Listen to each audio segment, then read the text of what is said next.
And a little bit later on, in the 11 o'clock hour, we're going to be talking about illicit trade, or as you and I colloquially call it, the black market, and the impact it has on businesses as well as consumers.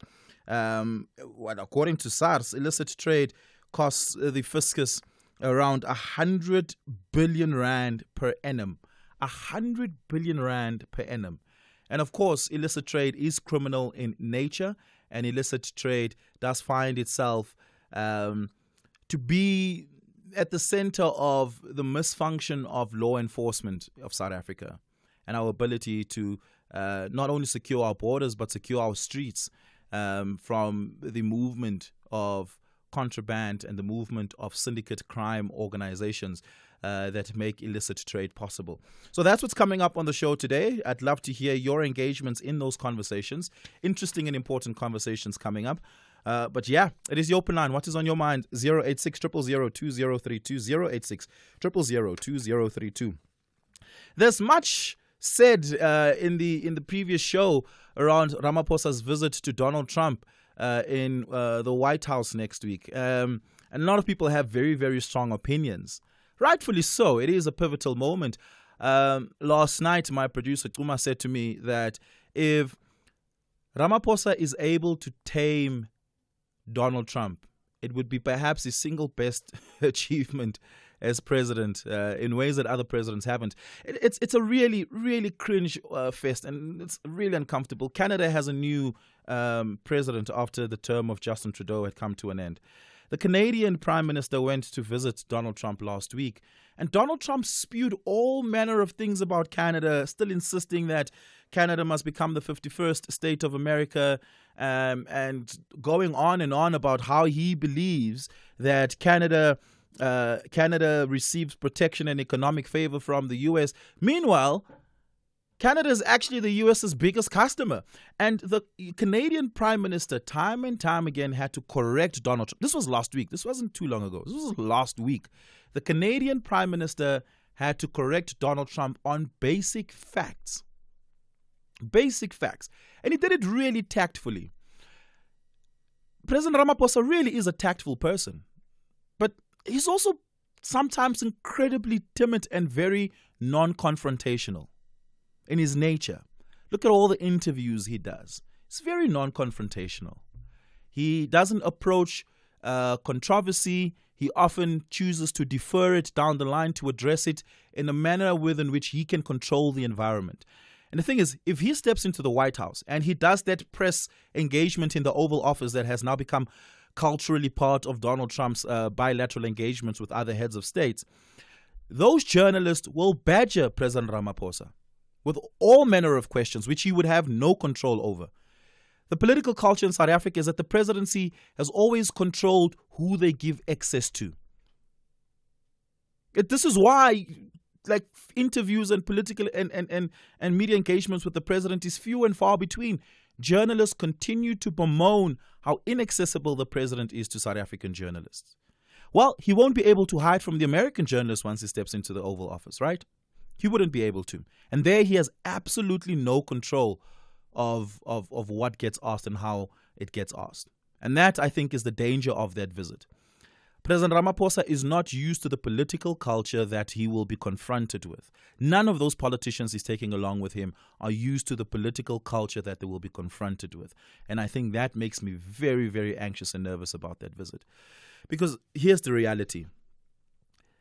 Donald Trump wants this meeting to happen in Washington so that he can control the cadence, the rhythm, and choreograph everything with the express intention of humiliating what he sees as his political interlocutors, as in global leaders. He sees them as opponents, really. He sees this as a match.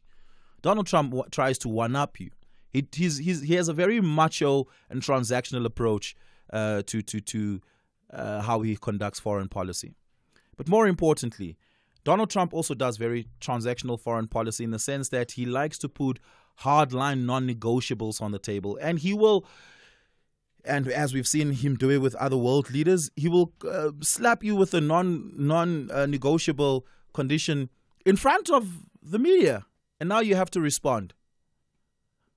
We will not do business with South Africa if they don't withdraw the Israel case. What does Ramaphosa say in that instance? Our loyalty and democracy is not for sale? Can you imagine how that will go thereafter? Forget, the meeting is done at that point. The meeting it's a wrap.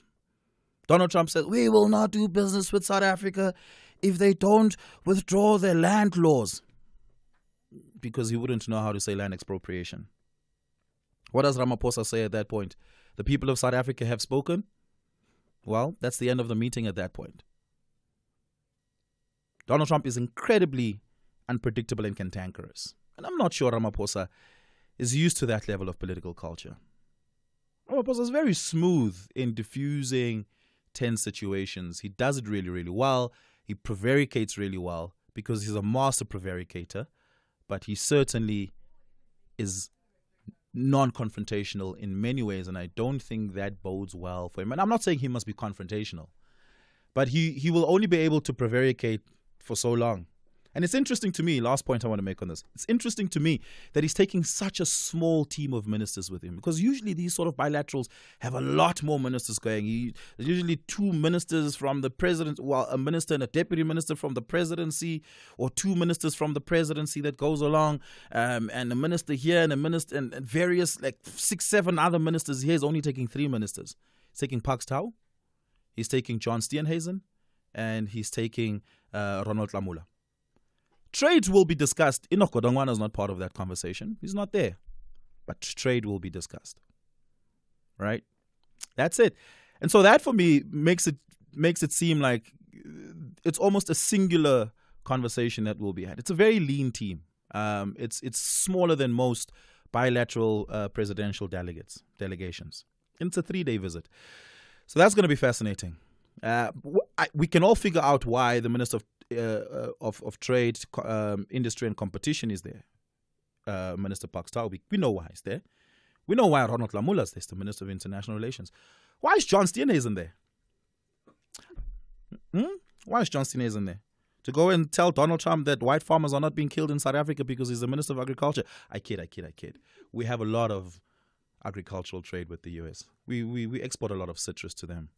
I think John Steenhuisen is there to tell them how sweet our oranges are. 086 000 2032. Give me a call. I'm being so facetious. I'm so sorry. 086 000 2032. Give me a call. What is on your mind this morning? Lisiba Salim, Mkolisi, and Mark, I'll be taking your calls on the other side of this break.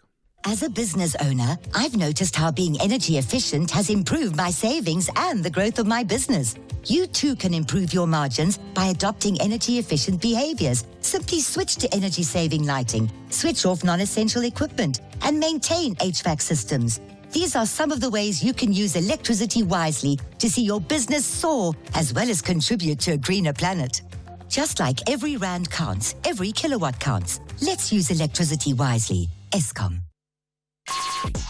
Call us on 086 000 2032.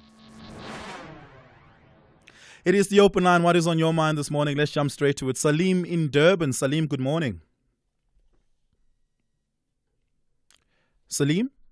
Oliver. Oh, there we go. Now I can hear you. Salim, go for it. What's on your mind? Hi, Oliver. Good show. Enjoy your show. I really like the moment when you took Mike from Cape Town, and the line went dead.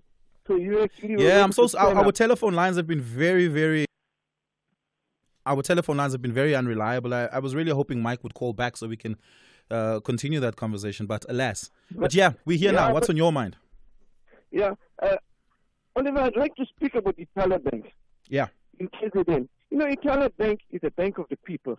Itala Bank has helped many unbanked people and communities, and they also helped many small businesses. See, me, I was in a bank. I was a branch manager of Itala Bank. And, personally, I can give you, examples of how people in KZN, poor people, up-and-coming people, from laborers became entrepreneurs with the help of Itala Bank. People that never banked, were never able to open accounts. They opened accounts in Itala Bank. Then also, there were community saving in Itala Bank that helped community for events, for year-end, for having functions, for buying houses, all the things community had to do. Itala Bank is a bank that has a large asset base. And, you know, I can tell you one thing. It's because of the asset base. They have, they have commercial properties, industrial properties, they have farms, they have shopping centers all over KZN. These guys know the asset base, and they want to take over the asset base for next to nothing. Because it happened to NBS Bank. And when I was at NBS Bank, you know, they actually took over the NBS Bank and made a rumor that the bank is, they made a rumor about the bank and simply took over the asset base of NBS Bank for next to nothing. And I think the same thing they want to do to Itala Bank, because Itala Bank is a strong brand, it's a people's, bank, and it's helping people. They simply want Itala Bank because it's a strong brand, it's got a strong asset base. It's a very, very valuable bank, and it's a bank that's doing things for the people. It's uplifting the people in KZN. Yeah, Salim, thank you so much for that intervention, man, and thank you so much for reinscribing that into the national conversation. I think, look, I certainly understand how sensitive and fragile the situation is regarding Itala Bank, but I also recognize the need for institutions like that to be saved as best as we possibly can. But thanks for that. Appreciate it. Lisiba in Polokwane, good morning. Good morning, Oliver. You're speaking to Lisiva in Khobokwane, Sekhukhune district area. What's on your mind this morning? Yes. You see, let me say, we are not concerned about the bilateral delegation that the president is leading to the U.S. What we are looking for as a South Africans, as I say, irrespective of political parties that you affiliate, is to make sure that the delegation led by President Ramaphosa put the record straight. Because remember, the lies has been perpetrated by the some Afrikaner-speaking community in our own country. And this is not only about the U.S., it's about the countries of the world. So that the information that has been handed out there, it must be cleared in America, so that whatever the consequence of, or whatever Donald Trump is going to do after that, we as the nation will be rally behind our government, because this is not about the political party. We will be saying the consequences that we have to suffer, whether Donald Trump or the American people that are throwing in aid have been giving us. But now we know that the position of our government, the position of South African people is this one. So that we can suffer together and we'll build again. And we know very well that Donald Trump is there for 4 years. Maybe in the next election, the administration will be able to understand. To be clear, Oliver, you see, there are so many people that have been seeking for asylum, refugees in the United States of America. They've been rejected. Very qualified people that should have been accommodated there. But because of the color of the skin, they've been rejected. These are the Afrikaner people that have been enjoying themselves. And some of these Afrikaners, they continue to oppress the black people in their own country. But for the sake of peace, we had to sit down with them and try to address these things amicably. So they have left, and we are saying to the Afrikaner, we are sending also a message to Afrikaner-speaking people that are in the Free State Botterville, that have shown a lot of commitment in agriculture, saying to them, this is our country, you are free to live in this country, but if needs be and you decide to leave our own country, it shouldn't be based on taking lives. You must just say you want to take opportunity in the United States of America and grab it. We appreciate the trip being when it has been well awaited for, and we are supporting it. Yeah. And hear you. Thank you so much for your call, Lisiba. Appreciate it. Lisiba sharing his views there on Ramaphosa's bilateral with Trump next week. Olisi in Soweto, good morning. Olisi, are you with us? We lost Olisi, it seems. We're going to try and have a listen at some of your WhatsApp voice notes in the interim while we get those lines sorted out. 086 000 2032. You could also tweet me at Oliver_speaking on Twitter, Oliver Dixon on Facebook. Let's have a listen to some of your WhatsApp voice notes. SAFM and Oliver, I call on all of us listeners. Let's put a call out there. The president must take Julius Malema with him. Julius Malema is the only person that can save him that day. So yeah, it's Noah from Port St. John's. Sharp. Morning, Oliver. We can talk, write books, sing. if we can control borders, taxi industry terrorizing citizens of this country, corruption in government, and what a lot, aging country, dirty country. We are busy with Orania and Kleinfontein. We want action, that's all. MK's same WhatsApp group with ANC. It's not better. They are power hungry. They want to refill their stomachs. Thank you, Oliver. Good morning, Mr. Oliver and your producer and all the listeners of SAFM. Mr. Oliver, I like to talk regard to President of South Africa. Why they supposed to go to America? Because Donald Trump, they don't pretend. They tell straight that they don't like us most. So why the president they supposed to go there? Because that president of America is not a king or it's not a Jesus. So why the president they supposed to praise him?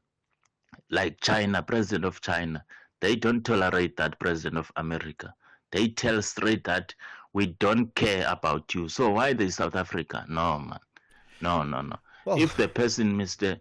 Oliver, don't like you, don't come behind him. Just live and forget and move on.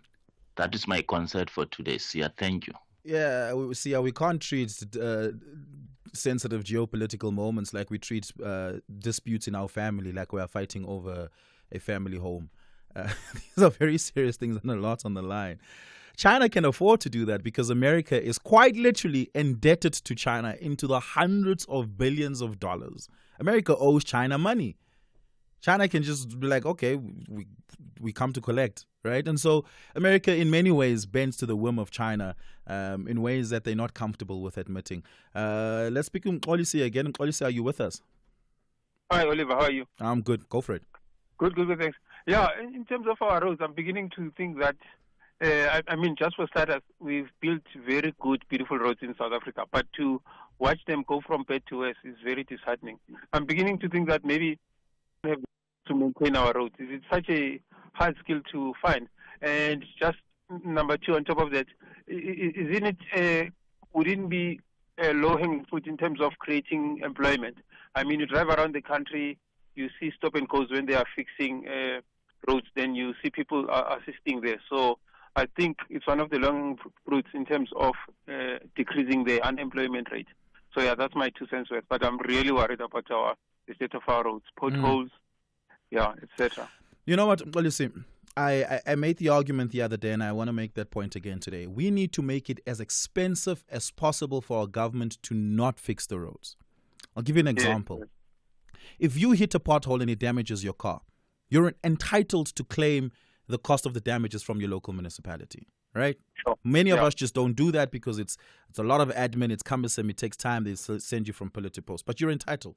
I went through the contingent liabilities of financial statements for various municipalities across Gauteng, City of Joburg, Mogale City, Rand West City, and when you go through it, they have to report on the contingent liabilities part of the financial statements, how much in these damages they had to pay out.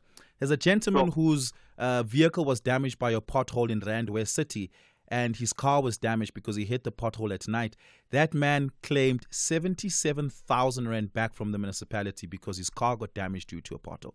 Now, if all of us just go and claim, that contingent liability part of the financial statement will be so heavy that it's just too expensive for them to not fix the potholes.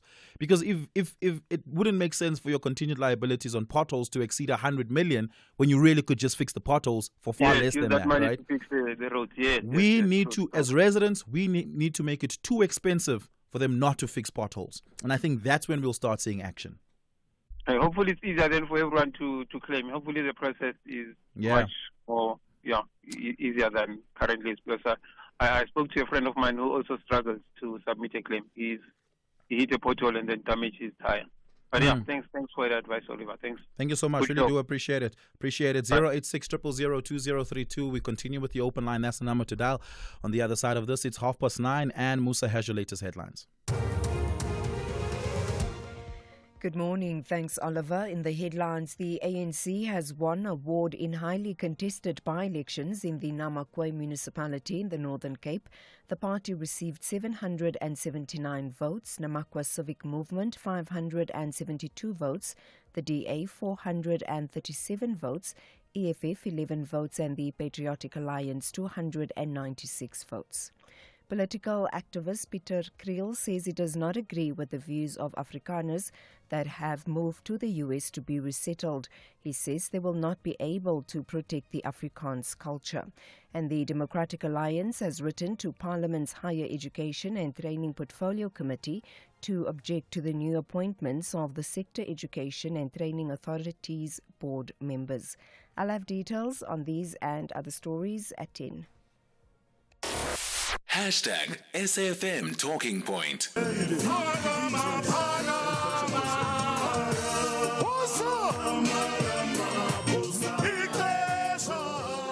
We will not be deterred.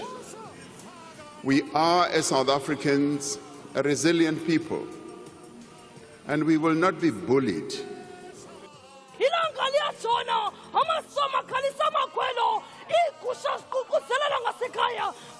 My president, my cupcake.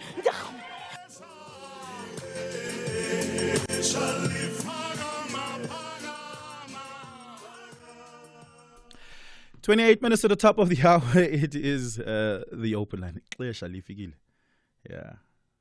We'll see how he does it next week. My goodness. We'll see how he does it next week. I'm going to watch it. I'm having a watch party of CNN all of next week. Come to my house, come sit with me, we'll eat popcorn together, watch this play out.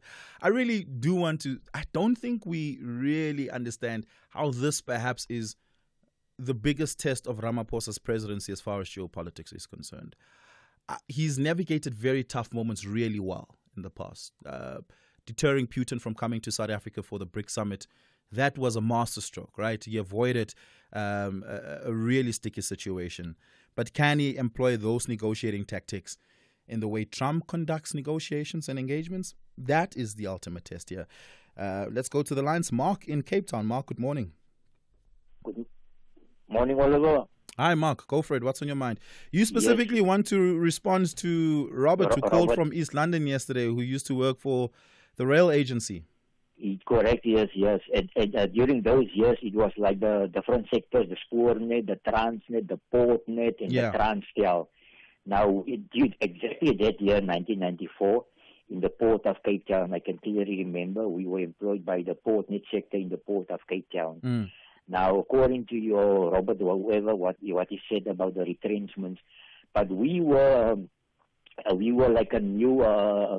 during the transitional years, and it was like employed of truck drivers, crane operators, trainee crane operators in the technical sector, and in HR and as truck drivers as well. Now, I was a truck driver employed. Now, 1994, we were about nearly 80 truck drivers that was employed in the Port of Cape Town. Yeah. And I think roughly about 200 crane and trainee operators for these cranes, these big cranes, loading the container ships and these straddle carriers, these small straddle carriers loading the truck, the containers. Now it was like a mass employment during the transition, and it was made of us coloreds and Indians and blacks as well. There were even some recruits from Durban, because the port of Durban was so like overemployed. Some of these Indian crane operators were transferred to Cape Town, the Port of Cape Town. So I want to differ and agree with Robert, but not fully. But the transitional, it was like look, Robert was trying to make the point that he was a victim of employment equity and BEE because he got retrenched to make way for black workers, which I then asked, were you the only white person that were only white people retrenched at the time? And he didn't have an answer for me. And I'm glad that you brought an answer to say, look, at around the same time you working at a port, which is a Transnet asset, you also got retrenched. No, I was employed. Oh, you were? So you didn't get retrenched? Yeah, as I said, nearly 80 truck drivers and about 200 training were looking for training for these straddle carrier operators and these crane operators loading the container ships. So we were a huge influx of new employed once at Transnet, exactly September, the port of Cape Town. So we were employed during that time. So it was like a mass intake of workers in different sectors of the Transnet. And do you still happen to work at the port? No, I finished roundabout when they privatized, went over to Fry Dynamic, and that time I took the package during that time. And even the Spoornet sector was also employed, transformed, because I can clearly remember a friend of mine, he was like a ticket conductor. He went to Pretoria for training for a train driver, and from a ticket conductor, he became a train driver. Yes, during That's that beautiful. time. Yeah. Yes. Absolutely. Thanks for your call. Thanks for sharing that story with us, Mark. Appreciate it. Thank you. Navari in Mbombela, you have some advice for President Ramaphosa. Hello, are you talking to me, Dr. Robbie from Mbombela? Yes. Yes, I thought it's Navari. My apologies. Go for it. Okay. I wanted to give just two pieces of advice. I think when you are going to meet Mr. Trump, you have to go with some concessions. You are not going to use the same words and convince him to think otherwise. So the two concessions which I'm thinking of, which we must go with as South Africans, is one, this issue of appropriation of land without compensation should be dropped because it's not doable. So you cannot advertise something which you cannot do, knowing that it's going to be used against you. So that one should be dropped because we are compensating each farmer we are taking the land from. So without compensation should be out. Secondly, the slogan of kill the Boer, kill the farmer should be dropped. Not that it's not historical, it is, but then you cannot advertise yourself. How would Ramaphosa offer to drop kill the Boer, kill the farmer? I'm not understanding. Because it shouldn't be sung on public venues and whatever. Because some people, but that's not for Ramaphosa to determine, right? Yeah, I know. But then it should be attributed to Mr. Trump that he wants to drop such slogans because they are not nation building. Why should you kill the farmer and the Boer? Yeah, but how does Ramaphosa make that offer? He doesn't have the powers to make such an offer. Then he should make it as a suggestion that this is what he's suggesting himself. Yeah. Because he must convince Can you imagine Ramaphosa saying, yeah, Trump, that song, we're going to stop singing it. And the very next day, Julius Malema sings it. I mean, it just isn't going to work out, right?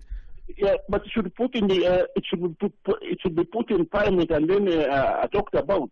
What is it for? Are you going to kill the farmer or are you going to kill the Boer? No. So why are you advertising that you are going to do it when you are not going to do it and it is a negative? Yeah. Look, the sentiment you have is a good sentiment. It comes from a good place. I hear what you're saying.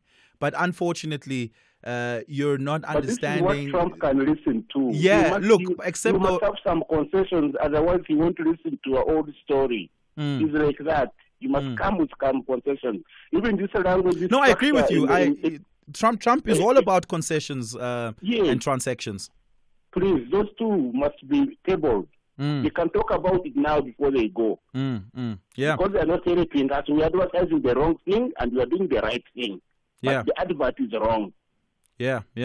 Okay, thank you so much for that. I appreciate your call. Let's have a listen at this WhatsApp voice note. Okay. Cyril Ramaphosa must just use his best vocabulary because Donald Trump is sadly lacking in that area.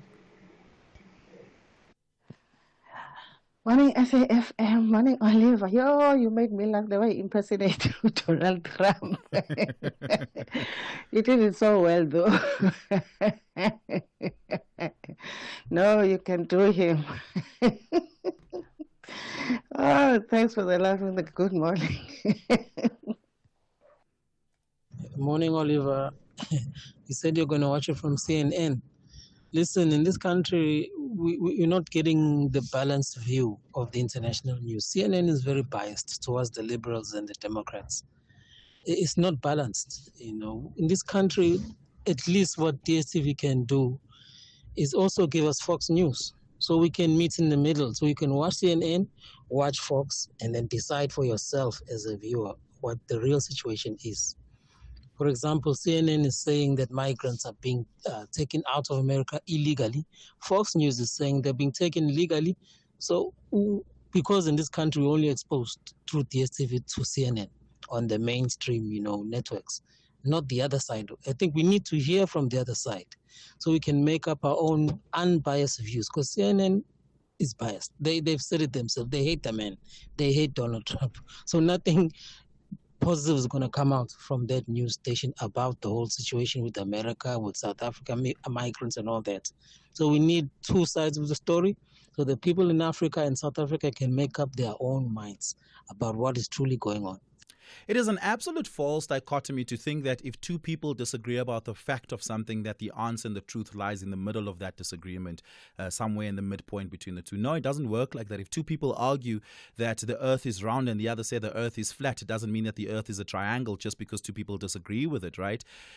Fact remains what it is, and I don't think Fox is interested in fact whatsoever. So certainly CNN has a bias, but you can deter against that bias by offsetting against something else. Let's take a break. We continue on the other side. Welcome to the SABC TV License Loyalty Program, where your payment isn't just about paying fees.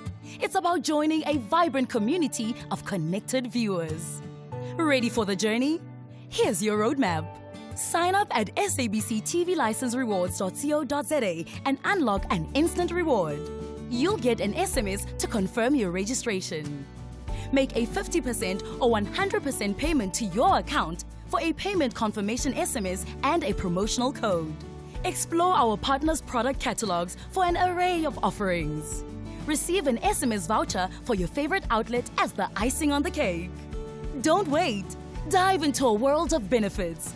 Register now at sabctvlicenserewards.co.za.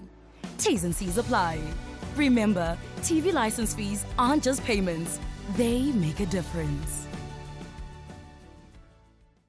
Do you want to study towards a tertiary qualification but need a flexible study schedule? Stadio Higher Education's distance learning qualifications offer just that. Our distance learning support is designed for your success. 2025 applications to Stadio's range of high-quality, affordable qualifications are now open. Distance learning qualifications are available in law, administration and management, commerce, teacher education, policing, law enforcement, humanities, and information technology. Visit stadio.ac.za and register today. Stadio, a new vision in higher education. Hi, my name is Kutlwana Masote, your host of Weekend Sundowner Classics every Saturday and Sunday afternoon between the hours of 4 and 7 p.m. exclusively on SAFM. Now, this is where you get your best classical music jams on any radio platform. Join me every Saturday and Sunday afternoon between 4 and 7 p.m. Weekend Sundowner Classics.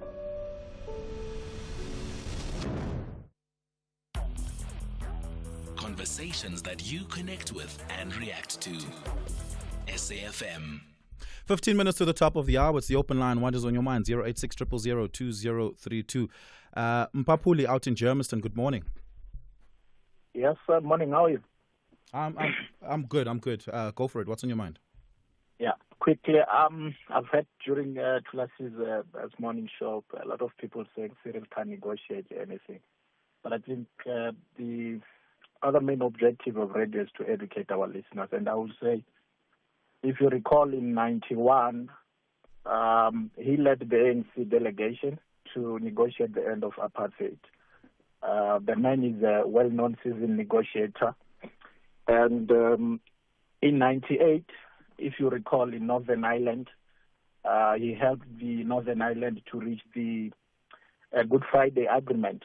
So the man is just a good negotiator. Perhaps people view calmness as something that tends to define somebody as being weak. But I can tell you the man will be able to make a turnaround when he meets Donald Trump. That's just my input. Okay. Fascinating input. Thank you so much for your call, Mpapuli. Appreciate it. Do you agree with Mpapuli? 086 000 2032. William in Bloemfontein, good morning. My brother Oliver. Yeah. How are you? I'm fantastic. Go for it. What's on your mind? Fine. You know what?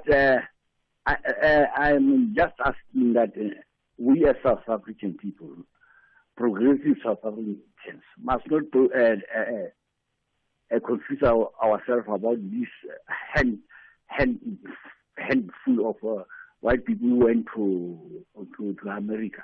In your Free State, there's a place called Nampo there. It's called what?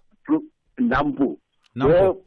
Where farmers, progressive and rich and black farmers, who are displaying the machines and technology that they are using on the farm. And the president was also there. I don't think the president is doing a good thing to leave this country of ours and running after those handful of lazy white people in America and be intimidated about what Trump is saying. I'm telling you, there are a lot of white farmers here in Free State, progressive ones, who are rich, who are farming. And I've never heard, as a farmer of staying in Free State, I've never heard that white people has been killed or what. We are doing business with white farmers here in Free State. If you don't believe me, just go to the example. You will see them, you will be amazed. They actually, people went there with their modern technology to display how to make this South Africa more progressive so that we can have jobs and have food. Let's stop complaining about this handful of white people went to Trump and Trump. Trump is confused, man. Don't worry about Trump. William, thanks a lot for your call. Appreciate it. Ben in Centurion, good morning. Oliver, good morning to you. Good morning. Go for it. Lackerman. Look, I'm triggered by the gentleman from Mpumalanga who said, from Bombela, who said Ramaphosa must drop the land issue.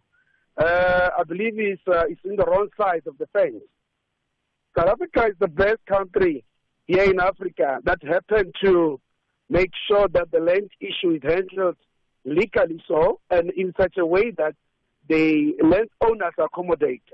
If you take Burkina Faso, you take Mozambique, I believe it's a sign that shows we are the best. Unless we are mistaken, we should have just taken the land first prior to all these kind of freedom that we are saying we are celebrating. Ramaphosa must just go there and listen and try to beg for business to go on. But land issue, he needs to be strong and tell them the way to get out. Thank you. Thank you so much. Appreciate it. 086 000 2032. Give me a call. My apologies. 086 000 2032. Send me your WhatsApp voice notes on 0614 104 107. 0614 104 107. Let's have a listen at some of your WhatsApp voice notes that has come through on the WhatsApp line. Hi, morning, Oliver.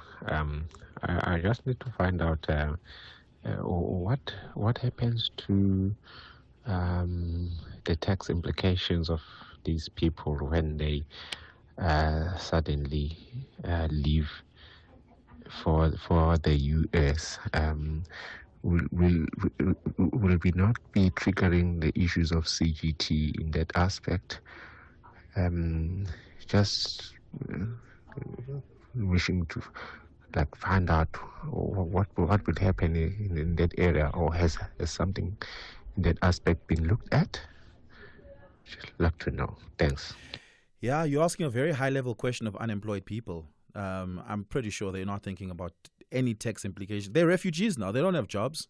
They're going to be reliant on state care and state welfare for the time being. And that's even if they're going to get much of that, which I assume they would, right, for some time. I don't think paying tax is the first thing on their mind at the moment. Certainly not what they're worried about at the moment. Good morning, Oliver. Maybe Ramaphosa must offer Trump pala pala and include the dollars that's under the mattress or under the couch cushions. Trump loves gifts and it has to be big.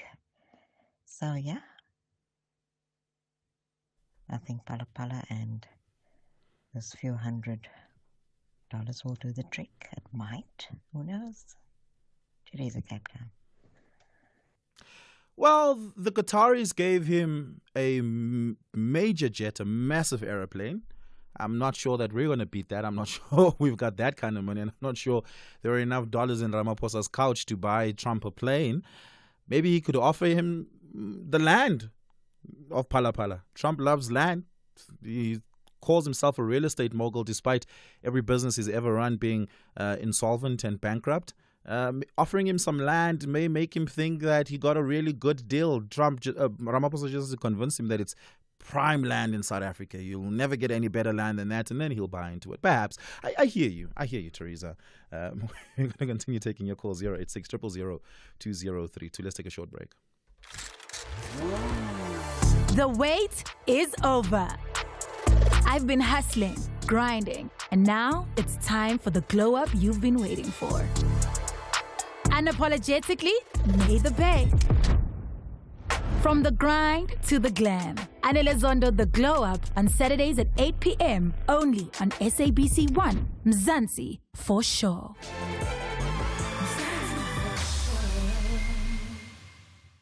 The Health Professions Council of South Africa, HPCSA, is calling for nominations to be considered to serve as members of the HPCSA professional boards. All practitioners actively registered with the HPCSA may be nominated. Please note that you may not nominate yourself or the application will not be considered. Deadline for submissions is the 2nd of June 2025. For more information, please visit the HPCSA website, hpcsa.co.za. Banyana Bus Style are confident nothing will stop their winning mentality, while Richmond United ladies are highly spirited to display a first-class performance. Gauteng is up against Northern Cape.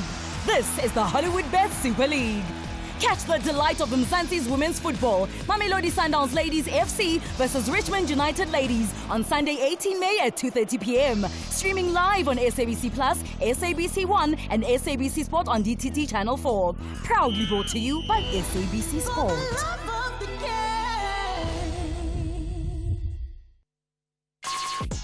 Call us on 086 000 2032. 7 minutes to the top of the hour. Let's see if we can squeeze in a couple of calls. Bossman in the Northwest. Bossman, good morning. Good morning, Oliver. Hi, go for it. What's on your mind? Fine, thanks. I've got a brief point that I can in regard to unemployment rate in South Africa. The only situation in South Africa that can address the land, unemployment rate is the land issue. Look at this graduate who I was just there 2 days ago. Where are they going to get employment? How many government departments are going to take public management students, assisted management students? Where are they going to get? There is no site. There are no towns. Look at terms of cannot hire all those people or even the message itself. So let's come to the point of security officers. All the people are turning the blind eye when those people are being exploited by the security companies. Government is not even nearby that. There is no one. There's even a minister of electricity. There's a minister of whatever. Security are being exploited. Government, these companies are not even in the government departments where security are contractors there. They are not even being paid that money purposely. So I'm a victim of that. Well aware. And there is no one in the government they are all turning a blind eye. Even the president is Valente. He seems as if he doesn't know that there is a good industry in South Africa. That's all I wanted to add. Okay, thank you so much. The only thing that can address this thing of unemployment rate, people can get used to the huge land that is left unabandoned. Yeah, thank you so much for your call. Appreciate it. Them to soul. Yeah. Welcome. Thanks. Appreciate it, Bossman. Yeah, Bossman calling us there in the Northwest, saying that the land issue is the answer and the panacea to our unemployment crisis. I mean, I don't agree with the underlying economics of it because land is only as good as it is productive if we're talking about unemployment and means of making a living. Limiting the land conversation to its productivity, I think, does us an injustice in South Africa. Land is so much more than just its productive capability. Mike in Newlands, good morning. Go for it. Yeah, hi, Oliver. Yeah, but I think what makes me excited about this whole trip is the fact that we're going to have Steenhuisen and Ramaphosa on that plane for a good 10 hours before they get to the U.S. And they're going to have to decide amongst themselves. They're not going to fly on the same plane, Mike. Sorry to burst your bubble. Oh, no, really? Yeah. Oh, that is a pity. That is a pity. But because I think it is going to be a make or break there. I know we're a sovereign country, but this is where the rubber, or should I say rather, the ideology hits the road. We cannot stay in business with America if we're going to enforce this equal, this job quota thing. And we certainly cannot do business with America if we're going to insist on expropriation without compensation. Up until the start of the Trump presidency, America itself had job quotas. Yeah, for the better part, by the way, Mike, for the better part of the last 20 years. Sorry to burst your bubble on that as well. I'm talking about the 300,000 to 400,000 people who have just lost their jobs. And I'm talking about the next 300,000 to 400,000 people. Sorry, who are the 300,000 to 400,000 people who just lost their jobs? That was in the latest statistics. That was 237,000 people in Q1 of the stats report, and that was because most of those jobs were seasonal jobs from the Q4 of the previous year, which was the jobs that typically people had in retail. It's important that you read these reports, Mike. You mustn't thumbsuck these numbers. Yes. Listen, I can't keep up with them because I certainly can't keep up with the amount of money stolen. But I want to just make a point, Oliver, without getting away from it. We're talking about, in fact, we are talking about unemployment. If a few thousand doesn't bother you, it bothers me. And we've got millions of people unemployed. We need to get the country back on track. And I think that one thing about our president is that, if I may quote you, he said, one thing about the ANC is they have no shame. But I think our president this time is not going to be able to get away with just saying no, this, that, and the other. He's going to be faced with why they took money from America at the same time, spent $1 billion defending Palestine in a war that has nothing to do with us. When did South Africa spend $1 billion defending Palestine? Well, it wasn't $1 billion. It was 890,000. Whatever it is. We spend money we don't have. We've got people starving in our country. So I can't remember the money. I don't have the exact numbers. I'm trying to make a point, Oliver. Mike, I don't have a lot of money. I bought myself a coffee on the way to work when I could have really made myself a cup of coffee at home if I woke up earlier. That doesn't mean I'm fiscally imprudent. You're not comparing like terms here, Mike. You can't say we don't have money, so therefore don't spend money on things that are in principle really important. Oliver, we took $8 billion from the USA to help with our AIDS program, right? We took that money. They didn't even want anything Mike, back. by the way, it wasn't free money. America has benefited from South Africa's academic research in HIV and AIDS treatment and remedies, right? America now has access to ARVs, by the way, which was developed by and large by South African scientists who were able to use the American money to develop R&D. It's not free money. America wasn't doing us a favor. And I think we must dispel this idea that USAID money was free money and that America got nothing in return for it. So the professor that was on the radio yesterday telling us that our HIV program is collapsing because that 17% of the program sponsored by America was vital to keep it going. Mike, you're conflating the issue. I'm saying that it wasn't free money America gave to South Africa for nothing in return. America certainly benefited from that aid money that they made available. If I can move on. We took the trouble, we took time, and maybe we got it for free, I don't know, but we took an ally of America to court, which is not a great idea when we've got 70 companies that employ thousands of our people. We support Russia, which is not an ally of America. Why? Heaven only knows. It's got nothing to do with us.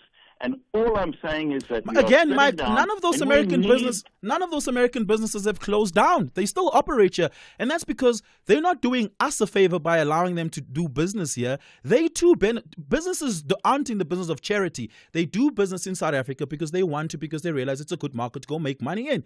If Coca-Cola didn't think South Africa was a great market, they would have shut their doors and left a long time ago. Mike, we're not in the business of giving each other favors here. Economics is about benefit on both sides. And certainly American businesses benefit from being in South Africa as much as we benefit from them being here.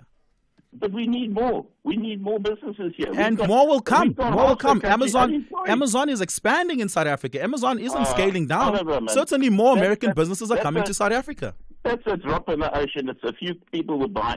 I'm talking about thousands of people. We need massive industry here. One thing we've got on tap here is labor, and we need. And the Israel case is not the reason American business aren't coming to South Africa. They're not coming because perhaps they haven't seen opportunity yet that speaks to their specific industry and value chain. The minute they do, they certainly do come. South Africa has never closed its door to American businesses. American businesses are in South Africa. In fact, I'll give you the exact number. They employ 600,000 South Africans, which is a massive number of South Africans. That just shows you how much American businesses love being in South Africa, Mike. Oliver, to Mike Sham show, you will hear the spokesman from of the presidency telling Oliver Sham when a company comes here and they want to bring in their experts and they want to buy land, they're worried about EWC. What must they do? The spokesman for the ANC in the president's office told Mike Sham you go to India. You're again obfuscating. Mike, I'm going to have to leave you there. Thank you so much for your call. Appreciate it. It's a minute after 10 o'clock. And Musa has your latest news bulletin.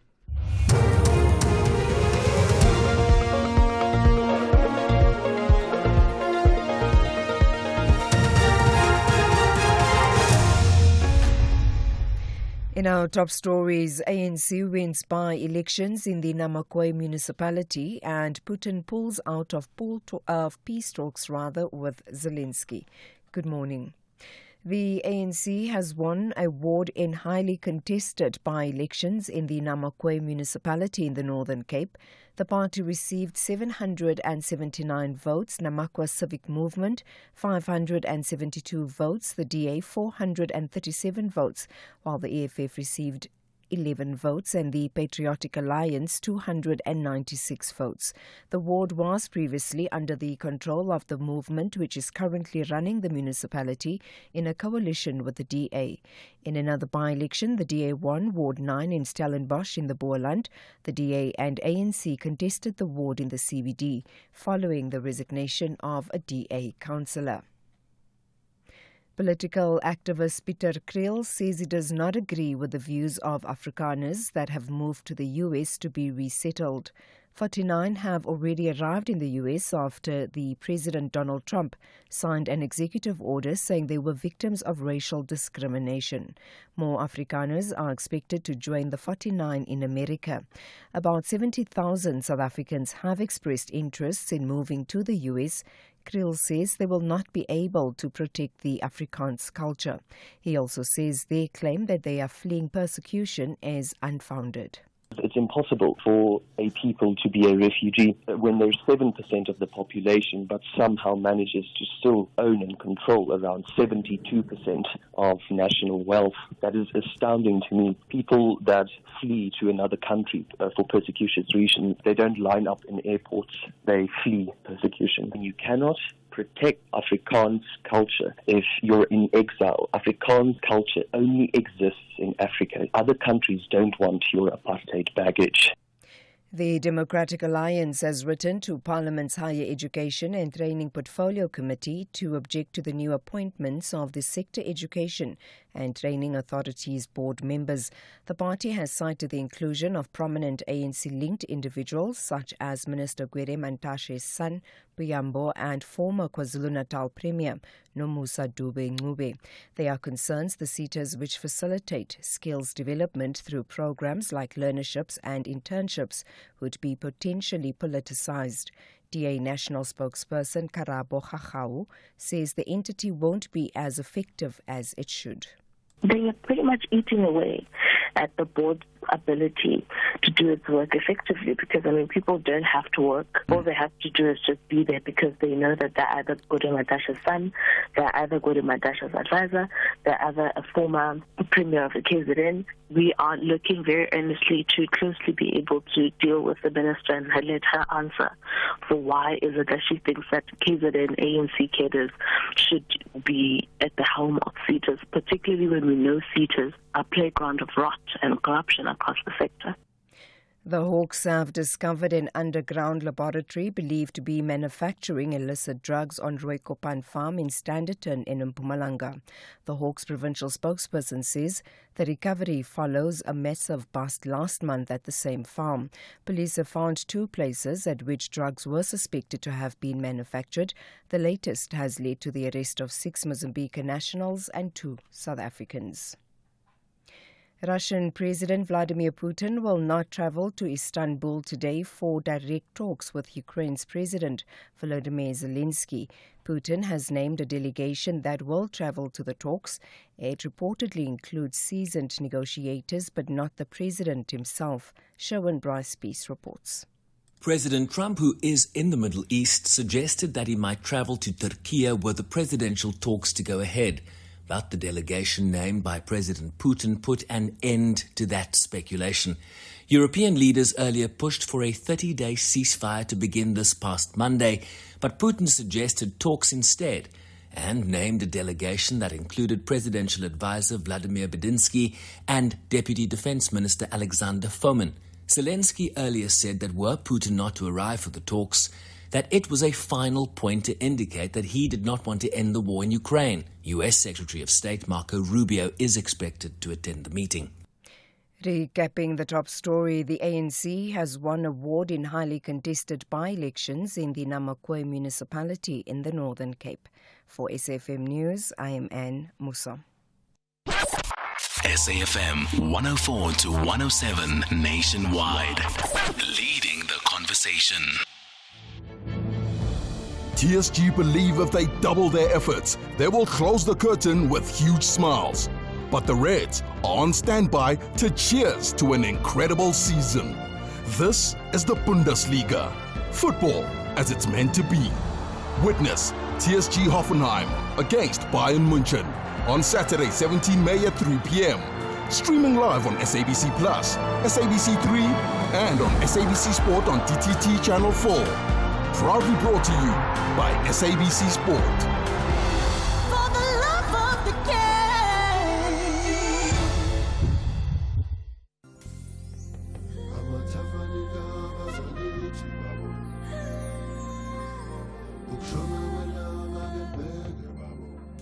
This May, SAFM celebrates Africa Month with you. As we honor the legacy of the Organization of African Unity, we bring you rich conversations and stories that shape the continent. Join us as we celebrate African pride, unity, and progress. SAFM, leading the conversations that move us.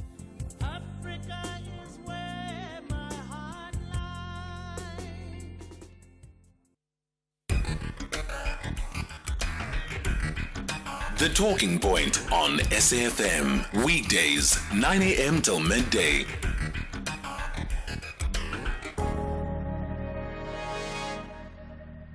Eight minutes after 10 o'clock. Good morning and welcome back to the show. Thank you so much for being with us. Really do appreciate it.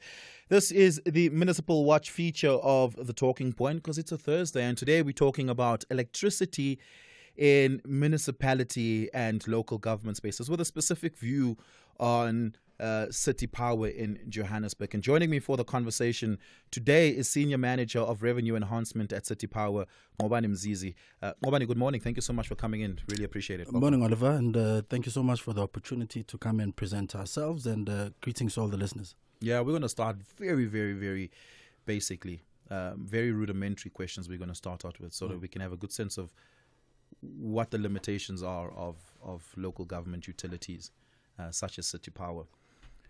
How does City Power make money? What is it tasked with doing? So City Power is the last mile of electricity supply. In other words, as you would know, there's generation, then there's transmission, then distribution.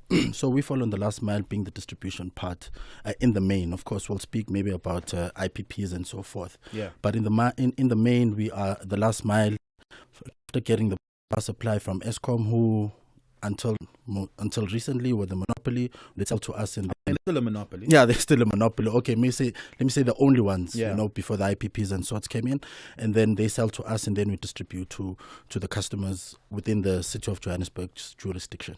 Yeah. So we just supply electricity. That function is typically called reticulation. Yeah. Right? Talk to us about how it actually works from a revenue perspective. So, remember, when we buy from Eskom, Eskom sells to us at a particular price, and then we then apply to the regulator, understanding that we work in a regulated environment. Yeah. We apply to the energy regulator after we have known what Eskom is going to start selling to us at. And then in us applying, we put up a little markup to make up for all our operational costs, including maintenance costs and to some extent, not to a full extent, infrastructure and capitalization costs. So in putting that markup, we then are able to run the business from an operational perspective, and that's how we make our money. How much do you charge? Well, it depends. I mean, it depends what the regulator has approved. So given that we have various customer categories, we have prepaid customers, we have domestic customers. I get electricity from the Roosevelt substation. How much do you charge me? Are you domestic? If you're Yeah. if you're domestic, it's anything from R2.50 thereabouts. I wouldn't know the exact rate right now, all the way up to R3, some change, depending on the number of units that you use, including a service charge, which is a fixed charge, which is a contribution towards the maintenance of our electricity. Given that prepaid as well also pays that, as I think maybe we might be interested in that. We once had a conversation, you and I, about this last year. I'm on postpaid, so what I pay it in my monthly bill. You pay around 800, 900 rand. About 800, 900 A rand service fee, yeah. per year. No, per month. Myself? Yeah. In the service fee? Yeah. That's a lot of money. I can't afford that, man. Well, if you cannot afford it, then you're all too welcome to migrate over to our prepaid tariff. Okay. And as you guys determine the tariff, it's different for different parts for multiple reasons. Some are mechanical and engineering related reasons, depending on whether you're in a low-lying area, high-lying area, whether you're far or nearer to a substation, whether you're remote or central. All of these geographies play a role in the reticulation costs and dynamics. Talk to us about the dynamics specifically that you guys deal with in Johannesburg in coming to a tariff when considering those things. So what we do, thankfully, Johannesburg being concentrated as it is, we don't have too far-flung and outlying areas. And being in the middle of the country, as it were, we've got multiple points from which we buy from Eskom.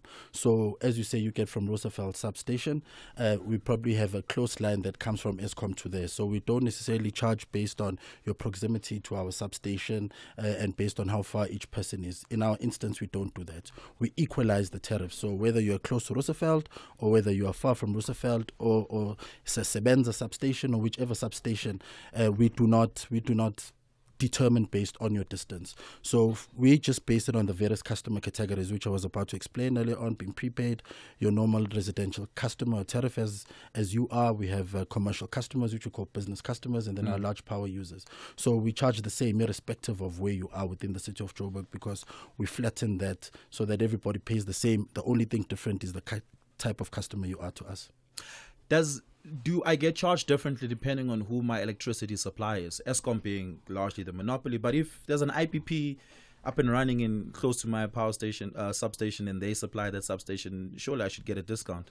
Absolutely not, because you are being supplied by the city of Johannesburg, and City Power is the one that distributes, or to use your terminology, reticulates within the city of Johannesburg. So you can only buy from City Power. The only time that you may be able to get something different is if you generate your own and have your own generation on your roof, but you cannot buy from an IPP because the IPPs in the current regime, they are supplying to us as City Power, and then it gets fed into our network and then we distribute to our customers. So you cannot get it at any different rate than we would sell, even if the IPP is so next it door doesn't to matter you. the source. Absolutely not. I can sell back to the city, but there's no tariff for that. Well, we do have tariffs for that. It's just that it's not as popular. Maybe I should have mentioned it as well. If you do generate your own, we then invite everybody who has a generating capacity. In other words, if you generate more than you need on your roof or whatever source that you use to generate for yourself, you come to our offices. We have small-scale embedded generation tariff where we are able to buy back from you should you generate more than what you actually need. But of course, there are certain controls that we need to put in place for the safety of our staff and everybody who is supplied by that line within which you would be selling back to us. The unfortunate part, Dixon, is that there are some customers who have put up their own generation emissions on their roofs and have not told us. And then they put our service providers, they put our staff at risk, and even customers at risk who may be fed on that line. Suppose we are maintaining it. I want to put a pin in that because I want us to circle back to that a little bit later on, because that speaks to infrastructure and all of that sort of issues. But let's maybe talk about the basics of infrastructure. How much infrastructure assets do you own that you have to maintain? Well, at the moment, everything that is within the city of Johannesburg is for us to maintain, is for us to look after. Okay, Yeah. so when we speak of the value, our asset base is in the billions. Okay, so our fixed asset base and our network base is in the billions, stretching distances and distances of kilometers, and naturally it would require a lot of money for us to maintain it. So even before we get to the maintenance, I can tell you without a wink or a doubt, it's well within the billions, which at this point requires a lot of action and maintenance, which we can get into. How many substations do you have? Off the top of my head, I'd get back to you around that. It's just that I don't know all of them where they are. I just know the names and I don't know the exact number. But of course, we are not short of our our ability to supply the city of Johannesburg. Irrespective of how many they are, there's no area where we are unable to reach. How many kilometers of cabling do you have? So, all right. I would imagine a lot. I'll tell you why I'm asking this, right? If somebody decides to go and steal your metal from a pylon, that cuts electricity. 100%. You have to fix that, right? Correct. It costs you money to fix that. I'm just trying to figure out how exposed how vulnerable are you guys to that sort of thing? I would assume very vulnerable. So you have a lot of assets and infrastructure to protect and safeguard and all of that. Because I want to get a sense of how often do your cables get stolen? How often do your pylons get damaged? How often do your substations get damaged, and what the financial cost of that is on the bottom line, because you guys have lots of losses. We have too much losses. You are correct. I mean, we're in the 30% of both technical and non-technical losses, which is fairly high, and that is attributed, of course, to theft, to vandalism, and all of those things which you have mentioned. So to your question, how do we safeguard? Of course, leading up to us being here, it is because we want to communicate our winter strategy, and in communicating our winter strategy, it's a call out to say we want to partner with communities, because that problem which you have mentioned is causing a huge headache for us. The theft, the vandalism, and so forth. So, I mean, throughout our 8 service delivery centers in the 7 regional areas of the city of Johannesburg, we do have security who is keeping a close eye on that, and they can only be at a certain place at a certain time and not everywhere. And that's why we are appealing now to communities to work with us, because ultimately,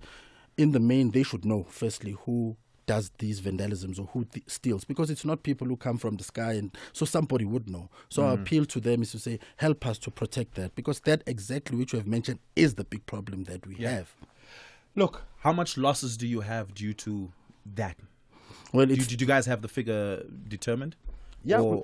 Yeah, we do have the figure determined, which I will give you in a moment. But as I said, from a purchases and sales perspective, we lose about 30% of what we would ordinarily buy. So if, for example, I buy 100 kilowatt hours, I'm only able to sell 70 of those kilowatt hours. Of course, there are losses in the middle, which is technical losses. Then the balance is non-technical losses.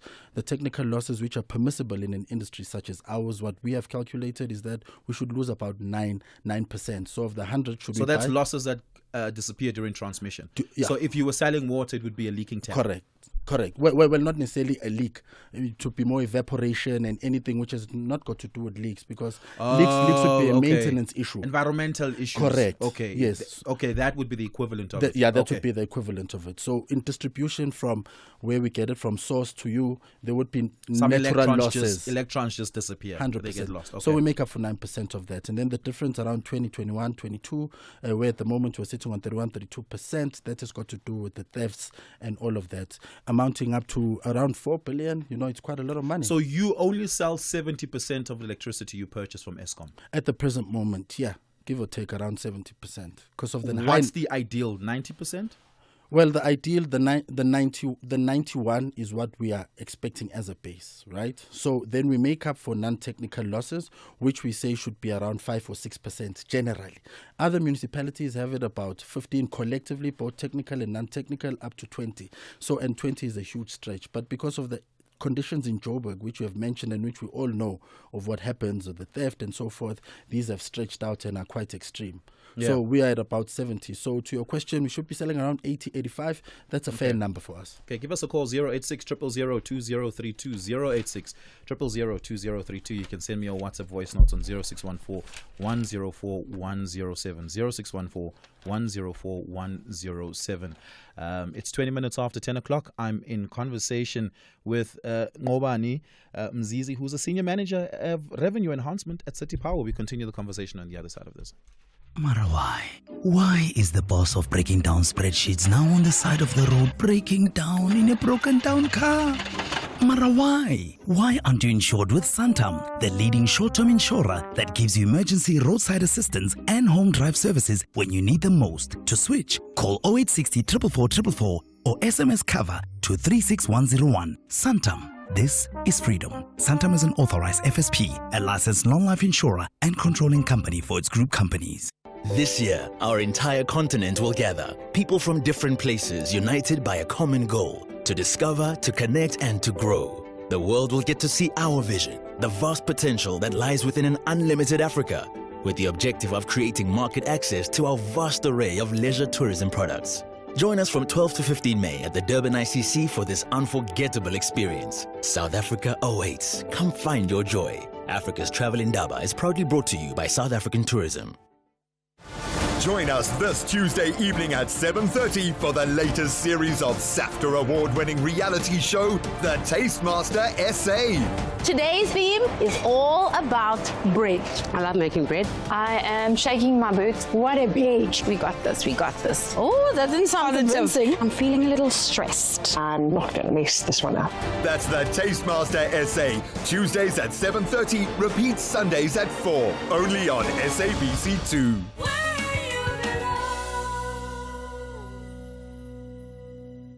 Reigning champions Bafana Style are in a jubilant mood closer to the end of the season. They are enjoying every moment on the summit, but Magesi FC have an agenda to cause an upset. This is the Betway Premiership. Witness Mzansi's beautiful game, Mamelodi Sundowns FC versus Magesi FC on Sunday 18 May, streaming live on SABC Plus and SABC 1 at 4:30 p.m. Also available on SABC radio stations at 5:30 p.m. Proudly brought to you by SABC Sport. For the love of the game. Save and win a car with Spar for real. Stand to win one of 50 fiery red Hyundai Grand i10 sedans. Buy any participating products and swipe your rewards card to enter. Get 200-gram Dow Egberts instant coffee for $139.99 plus 300 megs free data on Spar Mobile, or 145-gram Doritos corn chips. Buy any two for 35 Rand plus 100 megs free data on Spar Mobile. Price is valid until 19 May while stocks last. T's and C's apply. Municipal Watch, bringing your local issues on the national agenda. SAFM, leading the conversations that move us. 23 minutes after 10 o'clock, I'm in conversation with Ngobani Mzizi, the Senior Manager of Revenue Enhancement at City Power. Ngobani, how many people have you guys opened cases against and have successfully prosecuted for stealing electricity? Well, not stealing electricity and vandalizing electricity infrastructure. We'll talk about the theft of electricity itself a little bit differently.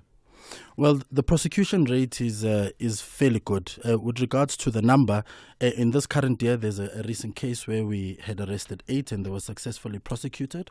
Oh, wow. Yeah. Tell me how you guys found them. Well, it's got to do with a lot of our investigatory work. And of course tip-offs, as well as consultation and engagement with the communities, because it is only through such that we are able to do this. And of course, do you know what exactly they stole? Oh, of course, it's vandalism and stealing our cables. They were stealing cables? Stealing cables, because that's our most valuable asset, the cable. I mean, for example, maintaining a cable or installing a cable is around 15 million per kilometer. What? So, not just the cable itself, the labor and everything that's associated with it, the joints and so forth. So, I mean, you can imagine the intrinsic value of that. 100 meters, give or take, at our cost at 15 million per kilometer, it means 1.5 million 1.5, the cost to us. So scrap value will probably be about 500,000, depending where they sell it and sorts. So if a little bit less if they're desperate. If they're desperate, for sure. So if they steal it means it's a big killing for them. So that's why the sanctions are quite high. And thankfully, with our with our proper functioning with law enforcement officers and with communities, we have been successful in prosecuting that. But of course, I mean, we still need more to be done, because as it is right now, there's probably somebody who's thinking of doing that, you know. And are you guys able to recover stolen infrastructure like cables and? Yeah, well, we can. When we do, because that's the evidence that proves that it was stolen, right? Right. So, but unfortunately, because sometimes it's tampered with and damaged in such a way that it's unusable, it becomes scrap for us, and then we sell it as rotable properties. In other words, we can get a scrap value because it's not in use anymore, but it still does have a value. So it may not go back into the ground, because the safety of our infrastructure is also essential for us to make sure that our network functions properly. If it's not usable, we don't. But if it's refurbishable, we do refurbish it. So talk to me about the stealing of electricity itself, illegal connections and that sort of thing. So with regards to the stealing of electricity, the problem that we have now is that, people, as you asked me off air around izinyoka, right? Izinyoka is not necessarily the stealing of the infrastructure, but it's more the stealing of electricity and using electricity without paying. Okay, so that is a very big problem, not just in City Power but countrywide. People tamper with their meters to try and bypass, so that we don't register all the units that they are using and supposedly have to pay for. Firstly, secondly, it also has to do with those who are smart enough to know when to bypass, when is their peak, and when is their off-peak. But thankfully, with that, now we're implementing controls, which I'll talk to you about a bit later with regards to some improvements and enhancements that we are doing. And thirdly, as well, it's got to do with those who are still trying to buy ghost tokens and those ghost vendors, which we. So how do those work? Who generates those? Those ghost tokens. Yeah. Well, it's people who initially had those generating machines. You remember last year in our few conversations, both you and I, as well as with Kathy, around the movement from KRN 1 to KRN 2. Yeah. We were trying to close all of those who are stealing or who are able to generate tokens using those stolen generation or token generation machines. So we see that they are now trying to emerge. But thankfully, because of this technology, not all of it is successful. So they are the ones who may still have those machines and sell them, and sell 500 units, which will probably have a retail value to us of around, let's give or take, 1,500. No, 1,500 for 500. Okay, let's say 500, because I pay 283 units for 1,000 rand. Let's say 500, give or take, right? They will probably sell that for 500 rand, 500 units. Then that is too good to be true. Already you should see there. But if you also buy, you are also an accessory to the crime. So if we were to find out that... But what if I buy from someone who I don't know is an unauthorized vendor? But if it's too good to be true, obviously it's criminal. You would know. Why would you go and buy? Because what will entice you to want to pay 500 for 500 units when you know very well how much it is? I think those... Actually, I don't know. That's the first question I asked you. No, I don't know. I don't really look at it. But those are, well, I guess if we catch you, you would have to convince the court of law that you honestly didn't know, because you're not absolved because of ignorance. Sure. Yeah. Ignorance is never defense. Correct. Okay. And so you guys are now clamping down on them by changing the system, but also just like illegal connections in homes. That's also a thing, right? And I know that the penalty is, at least from Eskom's perspective, is that they remove your meter, and they remove your DB board, correct, right? And then you have to pay a penalty of, I think, 6,000 rand to Eskom, and it costs you a couple of thousands to replace that thing, because you have to replace it yourself, and you have to pay for the labor and all of that sort of stuff. So it's quite expensive being caught with an illegal connection. How does City of Joburg deal with that from City Power's perspective? Okay, so what we do is we do random audits in areas. So what we do, let's say we know that in this area we have supplied, for example, in this particular substation, right, we have supplied 1,000 units, okay? So we expect to generate from the street, right, around 900 units sold. So if we see that we are selling less, we will go in and do not only just an audit but an investigation throughout that entire area. Then we'll be able to pick up those. But besides that, we also rely on tip-offs. We also rely on seeing that this person used to use around 1,000 kilowatt hours, now is using 500. That's on the billing system. What has caused that? That raises a red flag, and then we send our auditors to go in and do that. But also at night, we also do random checks, where customers who are supposed to be off are then on. We catch them, and we know that those are the places where the theft is happening as well, because that person might have the meter removed, as you may have said it, and then if he's on or if she's on or if they are on, they too are contributing to the problem that we have. So we have numerous mechanisms. Does City Power have the legal authority to remove meters and DB boxes? Oh, of course. Not the DB boxes, but the meters. In fact, even Eskom, for your correction, just will remove the meter. The DB box is a distribution box, the distribution board inside a person's house that belongs to them.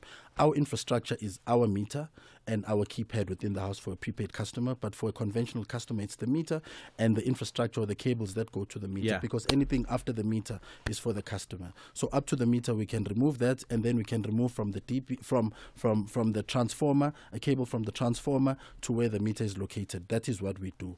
Because when you do a level 3 disconnection, we remove all of those, the meter and that particular cable. So that's where we'll stop. Yeah, we'll talk about what then the penalty is that you guys met out and how successful you guys are statistically at clamping down on people who do those sort of things. Give me a call, 086 000 2032, 086 000 2032. It's 10:30 and Musa has your latest headlines. Thank you, Oliver. On the news headlines on SAFM, I am on Delambana and a very good morning.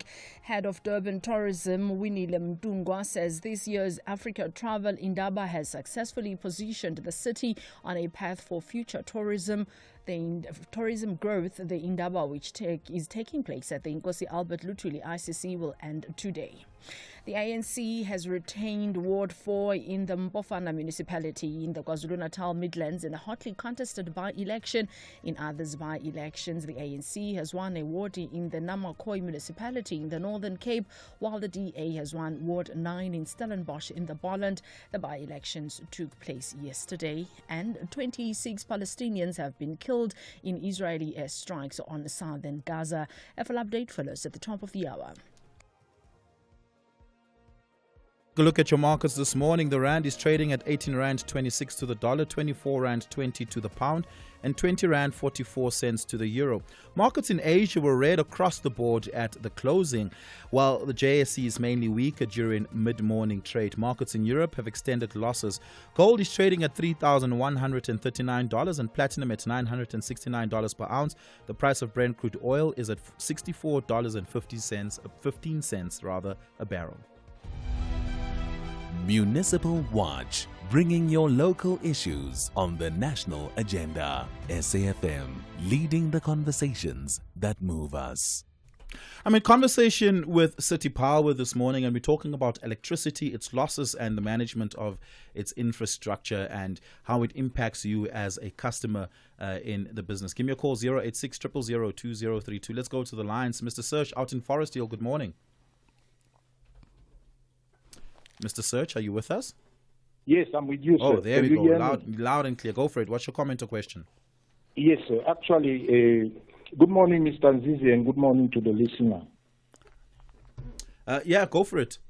Yes, sir. Actually, I'm sitting here with a problem. City Power will fail because of its arrogance to its client.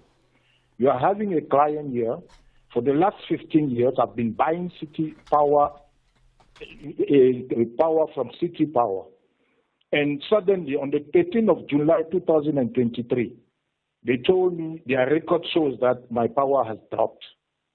I went to City Power, and the technician come and take out my prepaid meter. The record that was sent to me actually is there are discrepancy with what I've been buying. I was lucky that for the last 15 years, I've kept on my receipt. I went to City Power, met all the manager trying to solve the problem. My power has been cut off. I went to the city ombudsman, which they have been trying to invite them to come and speak. They don't show up at meetings. So you decide that to target your reliable client, and then the company sit without any income, and the customer is punished for a system that has discrepancies, and I have all the proof for that. So, Mr. Search, can I ask, what did the city ombudsman say to you? The city ombudsman, in order to mitigate, they need the City Power management to come on board. They haven't been coming. And I'm sitting without power. it's almost a year, from the 13th of July, since now. I have all my receipts, and there are discrepancy on their readings. And what City Power need to understand is that a prepaid is a prepaid. I can decide to switch my prepaid off if I don't want to, if I don't have money. Yeah. There are citizens who are very serious with the country. They are patriotics. I'm one of them. And I've been putting that to them for the last year. The 13th of July till now, I'm without power. And I have all my proof. And I even told them, look, my consumption is in line with my water consumption, which is also low because I put prepaid all over. And City Power is the one that advertised to prepaid CTQ on their website. And we have abided by those rules. But now, because they have the power to come and disconnect you based on what they are saying, the system is saying, but what you are buying is different. Because I have all my slip. I was lucky. For the last 15 years, I've been keeping my slips. So I went with everything. I put everything together. So what is happening at the end of the day? There are certain contractors that target people. In order to turn you into a bad customer, then you come and disconnect with them on the back. Now you'll be relying on them to pay back kickback all the time. So I say no, it doesn't work. That's why I took the road of the ombudsman. That was the first steps. I think the second step, people will be suing City Power and get money from City Power because City Power is saying they are losing. If you read the history of someone who has been consuming consistently for the last 15 years, now you come and take out this prepaid, and he's telling you, there are the slip of what I've been buying. Check my water consumption. Everything is in line with what I've been saying.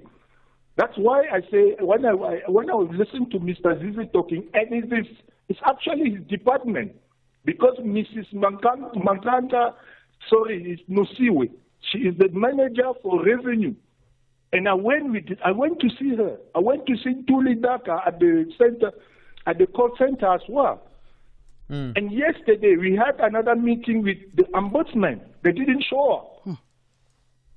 That shows you poor management, and they don't care. They are not taking any client serious. And that would lead to the downfall of City Power. Yeah. Let me give an opportunity to Ngobani to respond to some of your issues there. Ngobani, do you want to go for it? All right, Serge, I think I'd like firstly to sympathize with you on what you have expressed, assuming that it's all correct, of course. Firstly, what we do, Oliver, is that we generate a low consumption report where we're able to see those customers who are buying less than they ordinarily used to do before. So if Serge says that his purchase is consistent with what he has been buying from time immemorial, as he says, 15 years, and being a patriotic citizen, yet he has suffered this fate, I think it is something that is gravely concerning. On the other hand, I mean, he mentioned something which is equally more concerning, which is a problem which we have in our system, where he speaks of contractors who would go and do what he is explaining, because by his own volition. So that actually does happen. Contractors do that. It does happen, where we do have players who are nefarious, who come into our system and play around with people and say they are officials when they are not officials.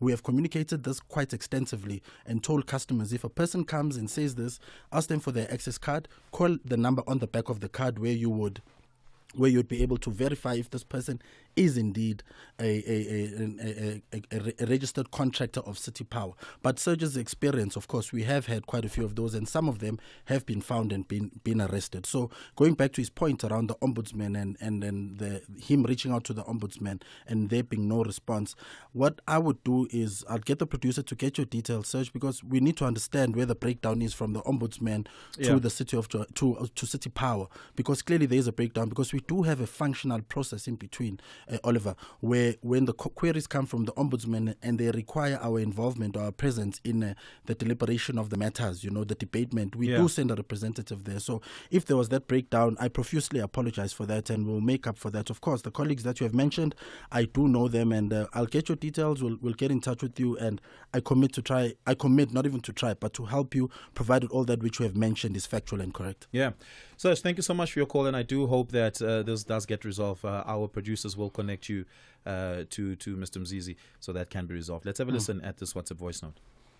Hello, Oliver. It's Zig Randberg wondering what City Power can tell us about those repetitive fires of electricity wires under the freeways crossing the railways at Braamfontein. What's happening there? Is that similar to the explosion that detonated under Bree Street, which is now called Lillian Ngoyi Street? Do you know anything about that? Yeah, I do. Over the long weekend, I think it was the Workers' Day weekend, which is ironically the same as the long weekend of last year where we had a similar incident. There was an incident where thieves came and tried to not tried, but they interfered with our infrastructure, burnt it so that the power can be off, and as I've mentioned, steal the cable. I mean, in a tunnel, it's easier to take the cable out as opposed when it's underground. So with the numbers that I gave you around the costings of it and the value, you can imagine that those areas will be very vulnerable, or very easy rather, for them to steal. So the vulnerability then came from us maybe at that particular point in time not being there, because we do now have permanent security there who if you drive on the freeway, you will see them that they're there. So it's clearly obvious that maybe they timed us, that maybe we were away and then they came and they burnt it. It's unfortunate that that is one of the areas which is easier for us easier for the criminals to steal the cable, because we have a lot of cables in tunnels and underground in Joburg based on the original design of the city. So it has nothing to do, it's not comparable with the Lillian Ngoyi incident, because the Lillian Ngoyi incident, if you recall last year when the erstwhile city manager explained it to the residents of Joburg that it had to do with gas and so forth, and they brought in experts. So it had to do with gas from Egoli gas and the combustion underground. So it's not two related things. This one is purely theft and vandalism, which we're trying now to work around to try and see if there's another way we can articulate, but power is being restored. Yeah. Give us a call, 086 000 2032. We're going to take a short break. On the other side of this, we continue. The Bees are fairly impressed with their run this season, but they want to win at home to concretize a top half position. That's a crack, oh, what a crack. That's Brentford for you. There you go. Yet the Cottagers want to be remembered for an away win during their penultimate game of the season. Hey! He's done it again! Introduction! Harry Wilson makes it 2-1 to Fulham. Now go home! Off you go! This is the Premier League. Witness the mouth-watering clash between Brentford FC and Fulham FC on Sunday 18 May at 3:30 p.m. Streaming live on SABC Plus and S3. Proudly brought to you by SABC Sport. For the love of the game.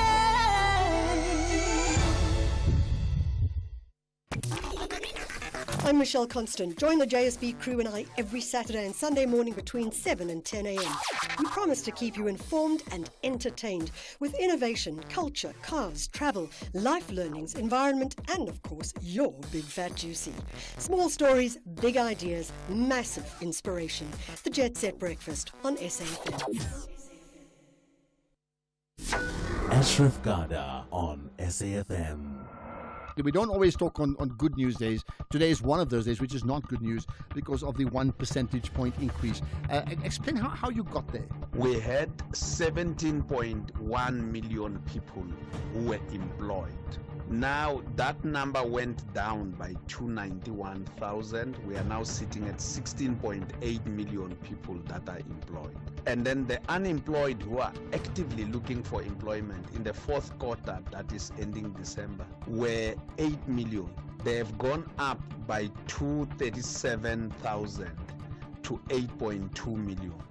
So now that the number of the employed has gone down and the number of the unemployed has gone up, we end up with the unemployment rate increasing. Senga Maluleke, the Statistician General.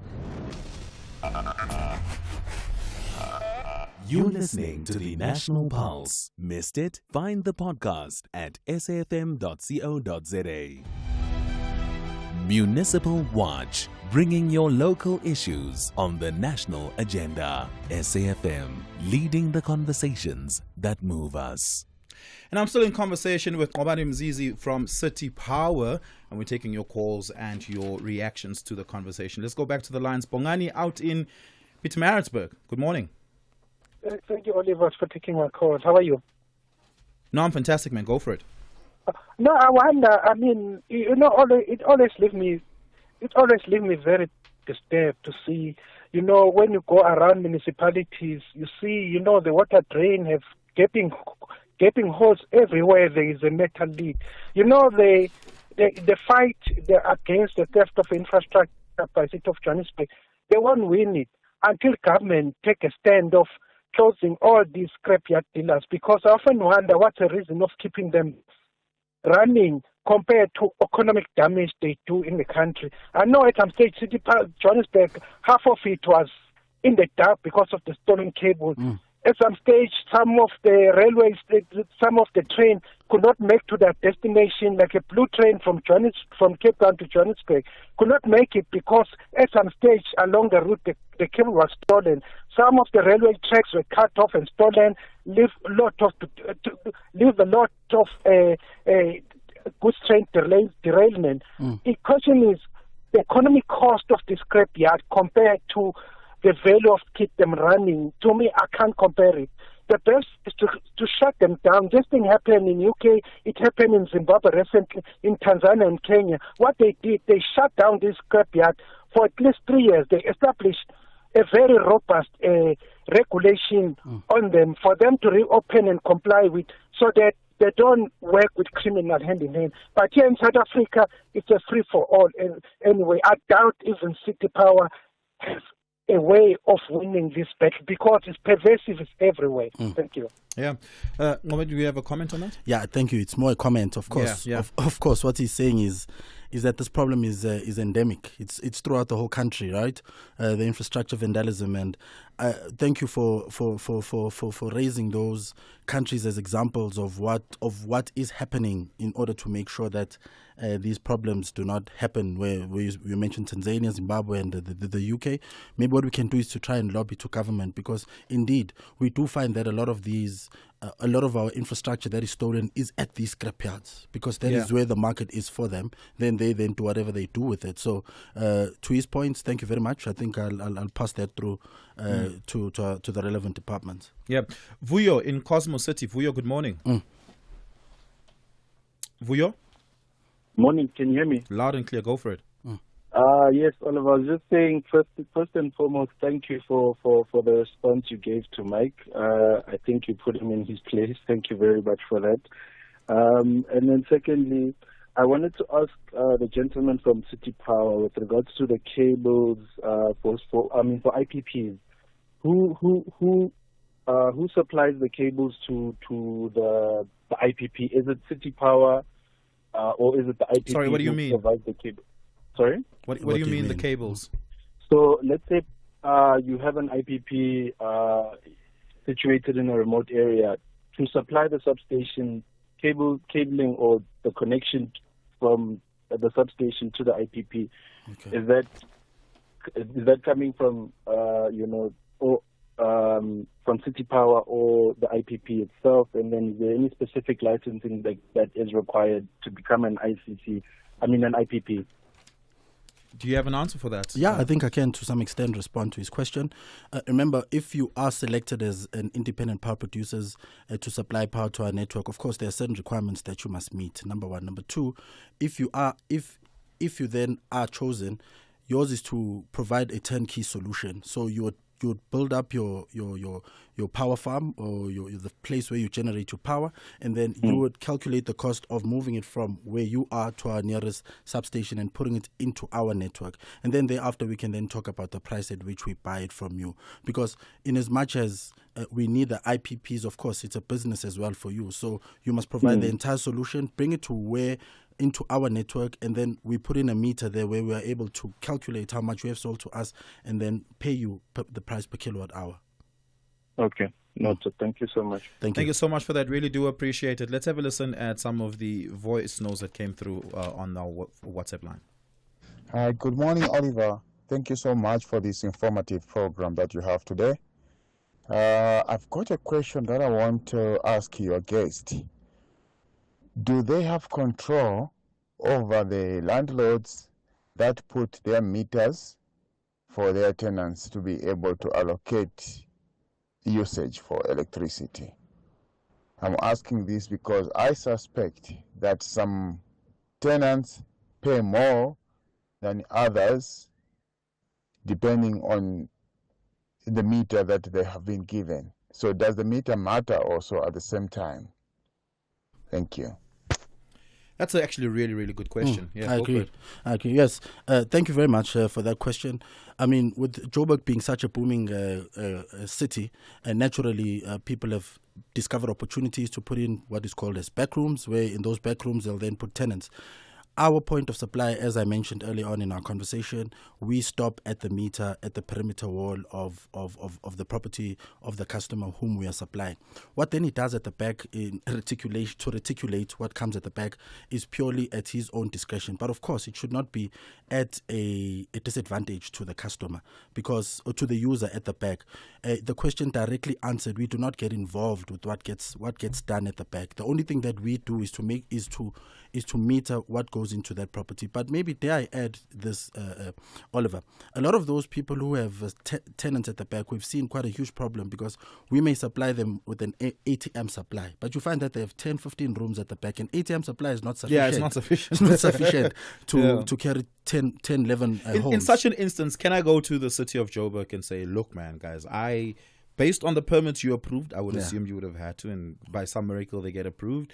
I have rental units in my yard, and the usage requirement exceeds what I have. Facility that I have. Can you assist me by upgrading the facilities? Is that something you guys help with? And that is where I was going with the comment I was making, because when you do have that instance, what they normally then do is that they just bypass altogether, because what will happen is that there'll be a trip from their supply box, because it exceeds the ATM. So what they then do is just bypass and have a straight line going through to the transformer box, the green box that we were talking about earlier on, the Danger Ngozi box. And then when that happens, it explodes the whole green box and everybody then gets affected. So it's through those overloads. And that's why now with this winter campaign, which I think I'd like to close off on maybe on, is that with these imbizos that we are having right now, going out through the whole city of Joburg, we are communicating our winter strategy because we want to bring that to the attention of the people. I want us to in the get city. into the details of what that winter strategy is and how people can be compliant to it. But we'll continue on the other side of the short break. Okay, cool. Join us this Tuesday evening at 7:30 for the latest series of SAFTA award-winning reality show, The Tastemaster SA. Today's theme is all about bread. I love making bread. I am shaking my boots. What a page. We got this. Oh, that didn't sound convincing. I'm feeling a little stressed. I'm not going to mess this one up. That's The Tastemaster SA. Tuesdays at 7:30, repeats Sundays at 4. Only on SABC2.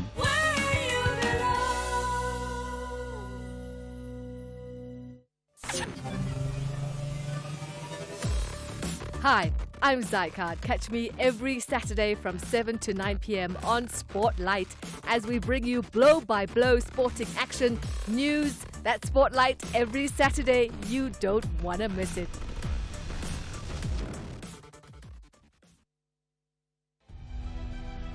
Municipal Watch, bringing your local issues on the national agenda. SAFM, leading the conversations that move us.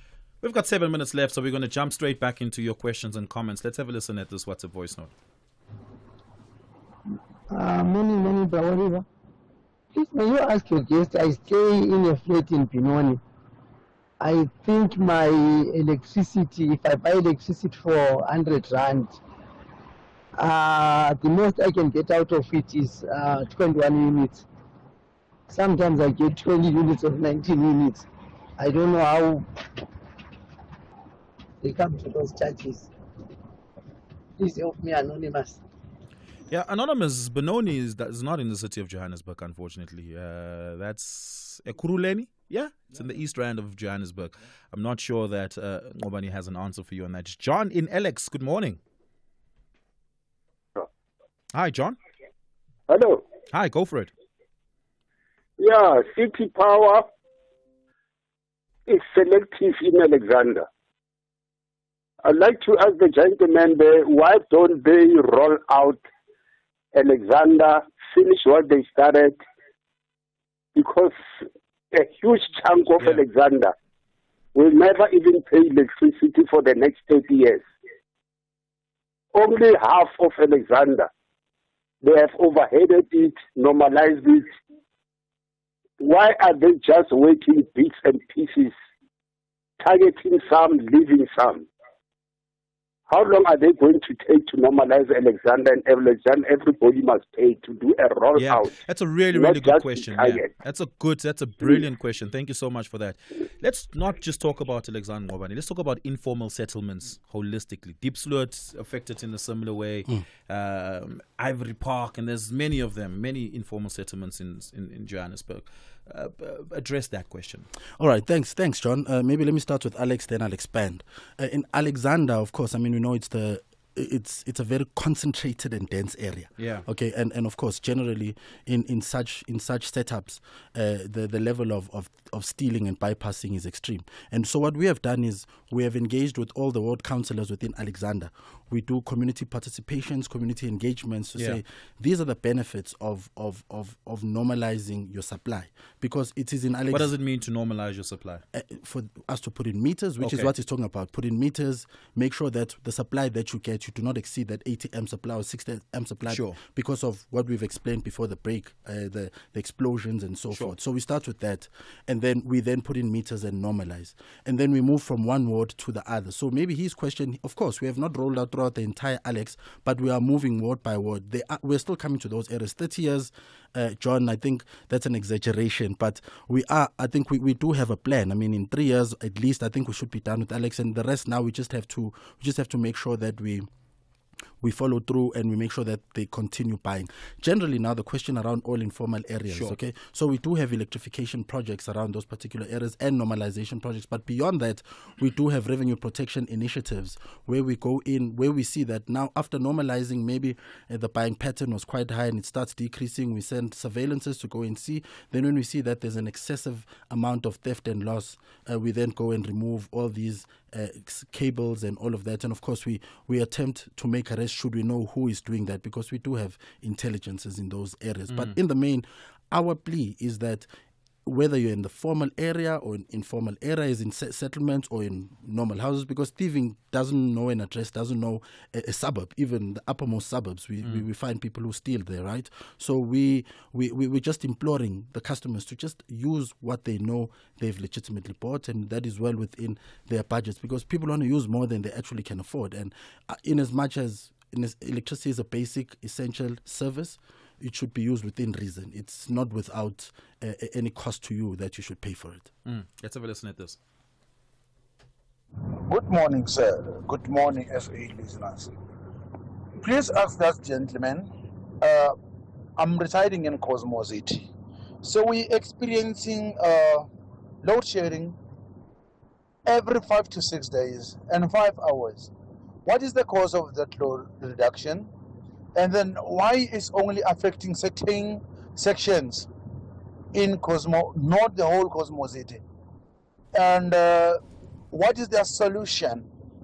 Because to be honest, this is killing us, because the schools in the morning is cold for our kids.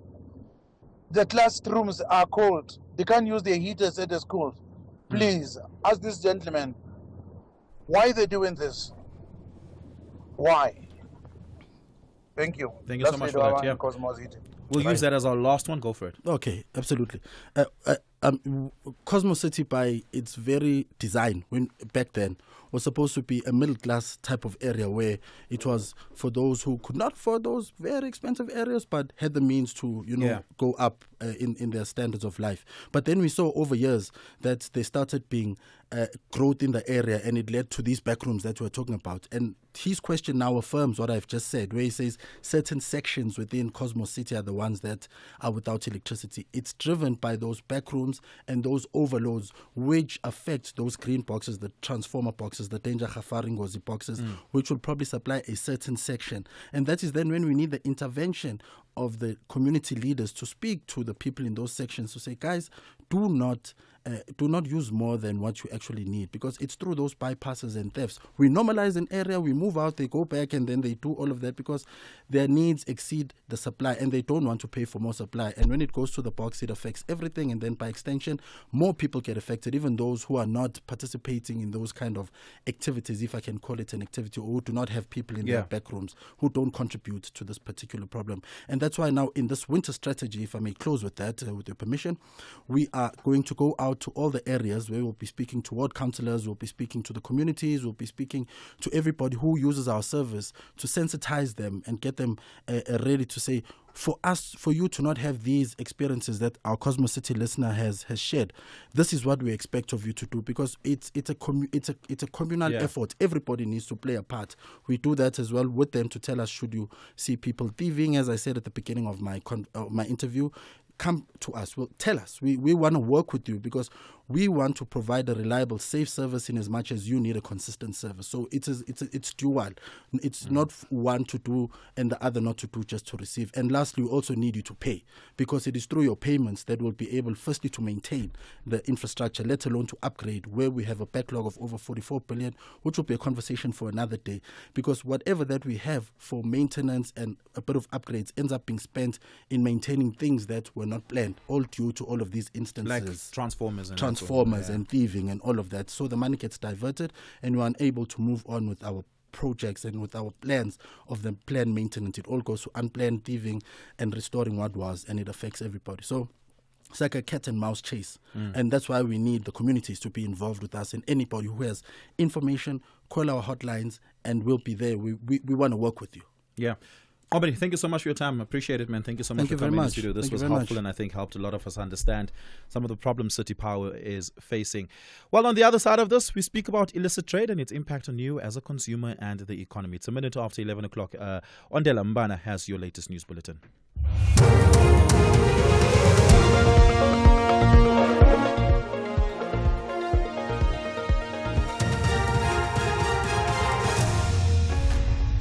Thank you, Oliver. Top stories at 11. Africa Indaba brings prospects of growth for Durban, and 26 Palestinians killed in Israeli airstrikes. For SAFM News, I am Ondela Mbana, and a very good morning. Head of Durban Tourism, Winnie Mdungwa, says this year's Africa Travel Indaba has successfully positioned the city on a path for future tourism growth. The Indaba, which is taking place at the Inkosi Albert Lutuli ICC, will end today. Mdungwa says the Indaba also provides a unique platform for tourism attractions and connections with international buyers. She says the aim is to secure international partnerships while boosting the local economy. Over and above the business of the day, throughout the engagements they have in the trade show, we then take them to other attractions that we have in Durban to make sure that they have the first-hand experience of those areas, rather than just them seeing it on the brochures or taking them virtually. We take them to those experiences, and we've had successful hostings through pre- and post-tours. The ANC has retained Ward 4 in the Mbofana municipality in the KwaZulu-Natal Midlands in a hotly contested by-election. In other by-elections, the ANC has won a ward in the Namakwa municipality in the Northern Cape, while the DA has won Ward 9 in Stellenbosch in the Boland. The by-elections took place yesterday. Residents of Leeuhof in Roodepoort, Gauteng, are reeling from shock after the body of an 11-year-old boy was found outside his home. The boy's naked body had bruises. The deceased went missing on Tuesday afternoon after Scholar Transport dropped him off. Police have opened an inquest docket. Community member Mpho Malogwane is calling for justice. Eventually, the forensics came late in the evening. They processed the scene. After processing the scene, I think they left. That's when they left. So there was no much information from the cops to their community that this is what we found. Though we understand that they can't share everything with us. So after that, I think that's when everyone left, because there's not much information that's coming out. Education activist Hendrik Makaneta has urged universities to deal with what he calls chaos disguised as celebrations during graduation ceremonies. This is graduation season at various universities. Makaneta says the waving of Novgiris on stage is a safety risk and delays the ceremonies. He supports cultural pride but insists that traditions must not disrupt proceedings or endanger the lives of others. We really want to acknowledge the importance of cultural heritage and traditional practices in our communities. However, we must consider the potential impact of these actions on others. If you are dancing on stage and portraying your cultural practices, you are not the only one who is graduating. You are taking time for the next graduate who is not concerned about your cultural dance. 26 Palestinians have been killed in Israeli airstrikes on southern Gaza. Last night, Israel's military also ordered people to leave a crowded area of Gaza City, warning that its forces would soon attack with intense force. The BBC's Yolanda Nell reports. The latest strikes hit homes and tents sheltering displaced families across Khan Yunis. Local journalists say the corridors of Nasser Hospital are crowded with casualties and the morgue is full. Meanwhile, new Israeli displacement orders have caused panic in western Gaza City. Israel says a hospital and a university and schools turned into shelters have become terrorist strongholds. Separately, a US-backed humanitarian organization has said it will start work in Gaza within 2 weeks as part of a new heavily criticized aid distribution plan. Recapping the top story, head of Durban Tourism, Winnie Lemdungwa, says this year's Africa Travel Indaba has successfully positioned the city on a path for future tourism growth. I am Mondelambana for SAFM News headlines at 11:30. SAFM 104 to 107 nationwide. Leading the conversation.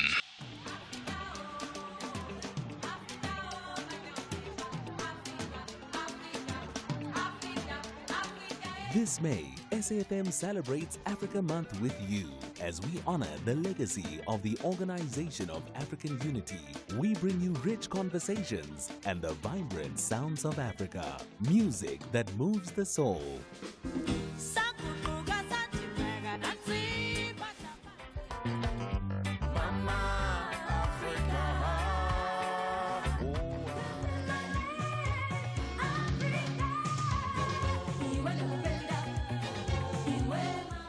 This is SAFM. Ashraf Garda on SAFM. We don't always talk on good news days. Today is one of those days which is not good news because of the 1 percentage point increase. Explain how you got there. We had 17.1 million people who were employed. Now that number went down by 291,000. We are now sitting at 16.8 million people that are employed. And then the unemployed who are actively looking for employment in the fourth quarter, that is ending December, were 8 million. They have gone up by 237,000 to 8.2 million. So now that the number of the employed has gone down and the number of the unemployed has gone up, we end up with the unemployment rate increasing. Senga Maluleke, the Statistician General. You're listening to the National Pulse. Missed it? Find the podcast at safm.co.za. The Talking Point on SAFM. Weekdays, 9 a.m. till midday.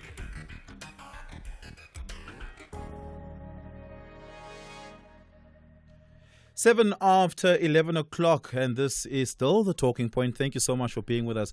Really do appreciate it. We all know a guy who knows a guy that can get you something from a guy on the cheap, right? We know those people. And we all know someone selling something that they're not supposed to be selling. It has become so ubiquitous in the South African culture that it has become normalized. It's often not even seen as corruption. Trevor Noah wrote in his book, Born a Crime, about how he participated in that market. He writes in one of the chapters how he had a friend who had a job at the airport, at OR Tambo International Airport. At the time, Trevor Noah was a taxi driver in Alex.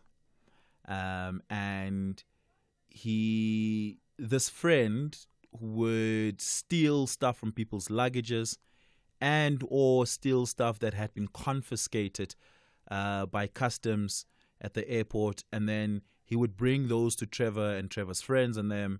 And as a taxi driver who was always on the move, he was able to sell these things, and that was part of the illicit market, and it became very normalized, right? If you wanted to paint your wall and you didn't want to go and buy paint from the Plascon store, there's a guy in the township that sells paint. During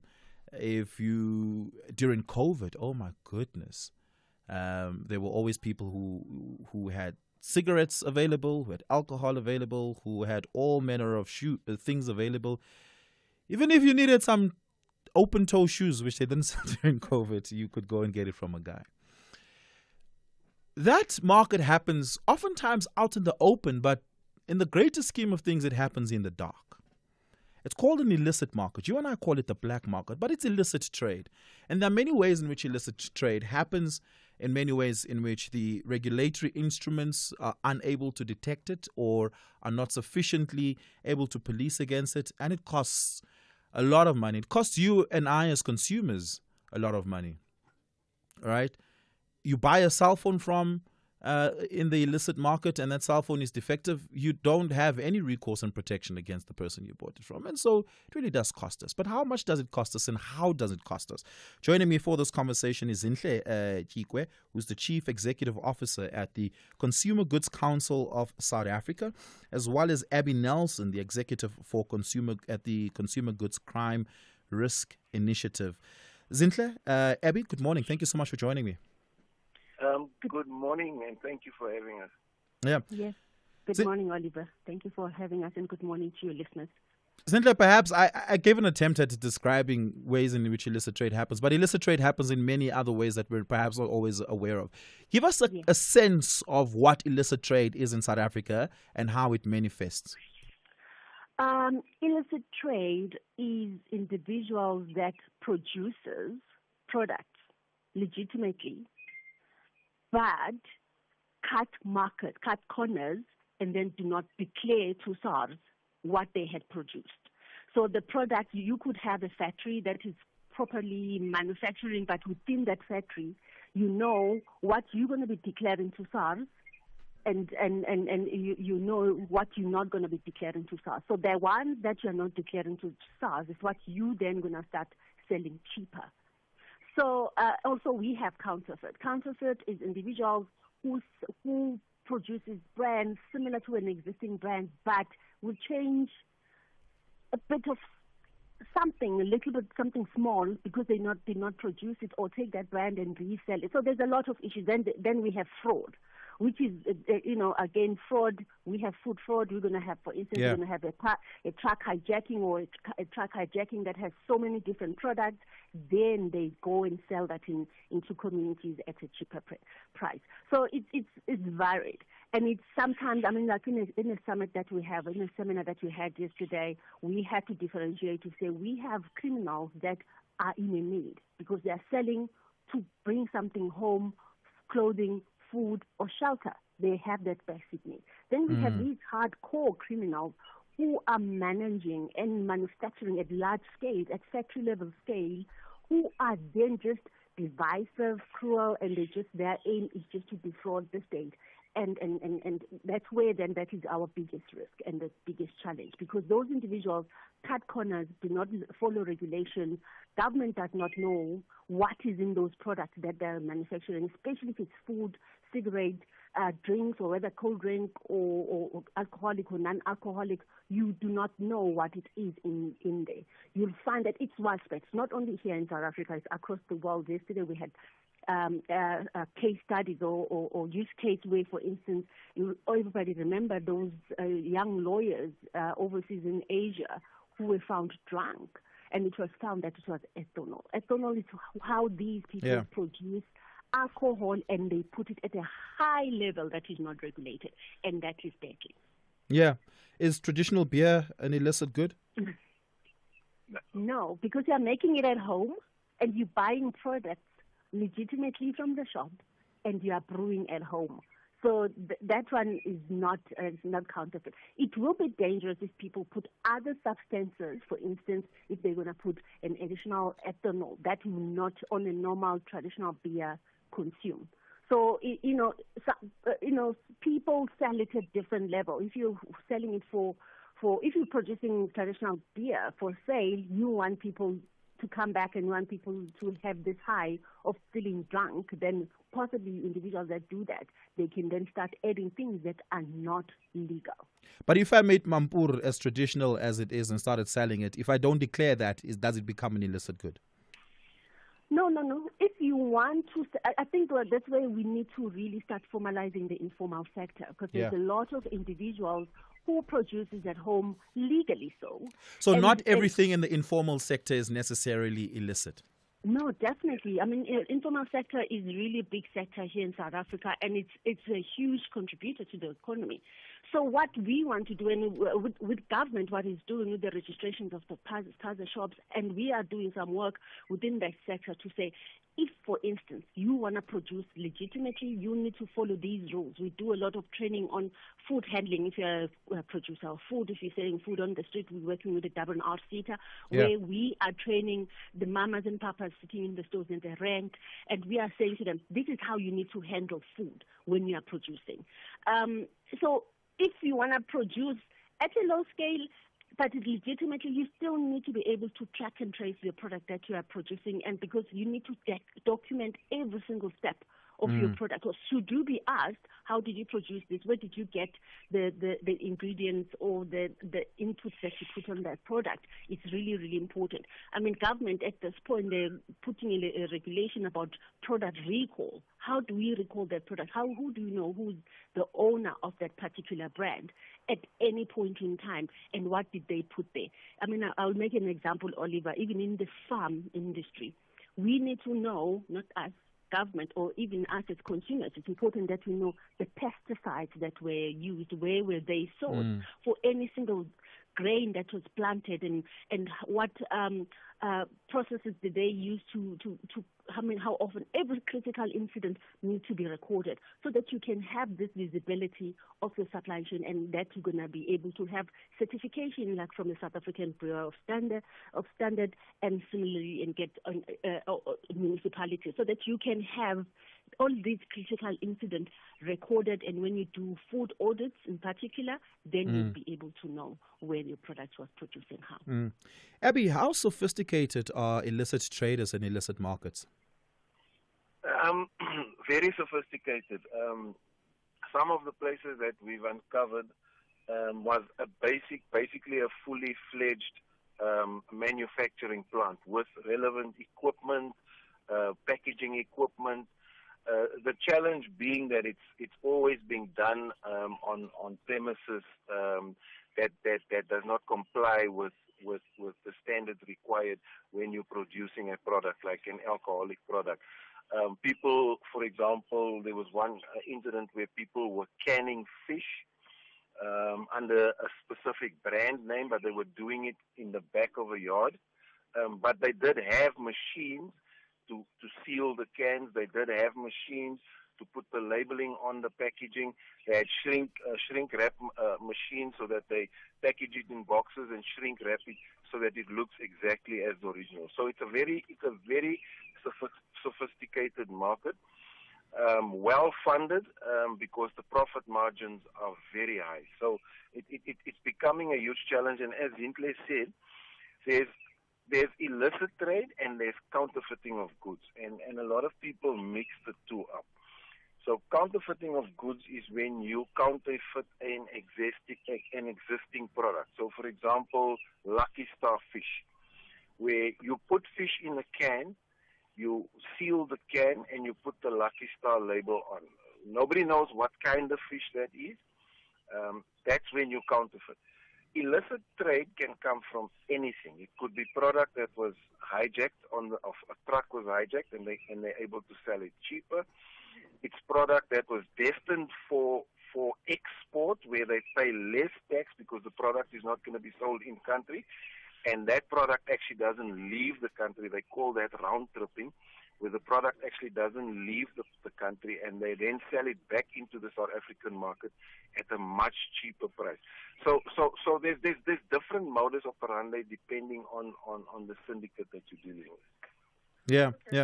Give us a call, 086 000 2032, 086 000 2032. You can send me a WhatsApp voice note on 0614104107. I'm in conversation with Zinhle Chikwe, who's the Chief Executive Officer at the Consumer Goods Council of South Africa, and Abby Nelson, the Executive of Consumer Goods Crime Risk Initiative. We're going to take a short break. On the other side of this, we continue the conversation. We love rating things, our phones, our cars, but our health? Your health lets you do what you love with the people you love. So who are you staying healthy for, and how can you improve your health? Choose Dis-Chem Life, the life cover that helps you live a healthier, more rewarding, longer life with regular health checks. Visit dischemlife.co.za now. Dis-Chem Life. Choose a better partner for life. Dis-Chem Life is an authorized FSP 50594, underwritten by Guard Risk Life, a licensed life insurer, FSP 76. T's and C's apply.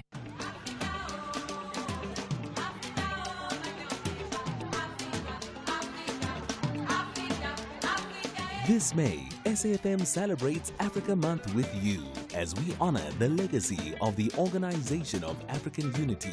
We bring you rich conversations and the vibrant sounds of Africa. Music that moves the soul.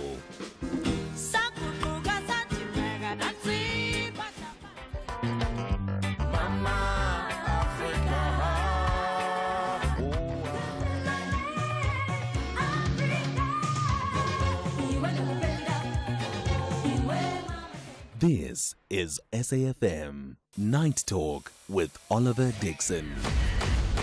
When leaders need to account, we call on them. When society needs to debate, reflect, and advance, we're here to have the conversation. Join me, Oliver Dixon, on Night Talk every Monday to Thursday from 10 to 12 midnight. Hashtag SAFM Talking Point. It's after 11 o'clock. You're listening to The Talking Points. My name is Oliver. Thank you so much for your time. Really do appreciate it. Zinhle, what defense and recourse do consumers have if they fall victim to an illicit trader that they not necessarily thought was an illicit trader, or illicit goods that they did not know were illicit goods? So, there's so many things that consumers can do. Number one, we have done an app because we produces the barcode. We produce the South African barcode with the prefix number of 600 or 601. But really? So the Consumer Goods Council produces barcodes for products we buy? Yes. Oh, I actually had no idea. I thought the retailers did it. That's how we're set up. So when we are a license holder from an organization that is based in Brussels, which is called GS1, which is more like a global standard, one global standard, because everywhere in the world, as you produce your goods, you want to export them, or we import goods, we need to be able to know who's the brand owner, where was it manufactured, what is the whole supply chain and value chain that it has, which container, which box, and all of that information we need to know, even here in South Africa. So what we have done, because we have access to about 2 million companies that register in the world, that registers these barcodes whenever they're producing, because members here in South Africa, what they do, whenever there's a new product that they're developing, they come to us, we do verification of it, we do all the metrics, the measurements of it, and they take pictures, and we know what is it, 500 grams and 1 liter gram, and then we give them the barcode, and then they go and produce it and put it in their own label. I mean, this is a bit of a sidebar, but and I'm sorry for veering off. But how much would I have to pay you to barcode my products? It's very cheap. I mean, I think excluding that, one barcode is 172 rand, and with that one barcode, you can use it for your product. Oh, okay, cool. For instance, I mean, people have this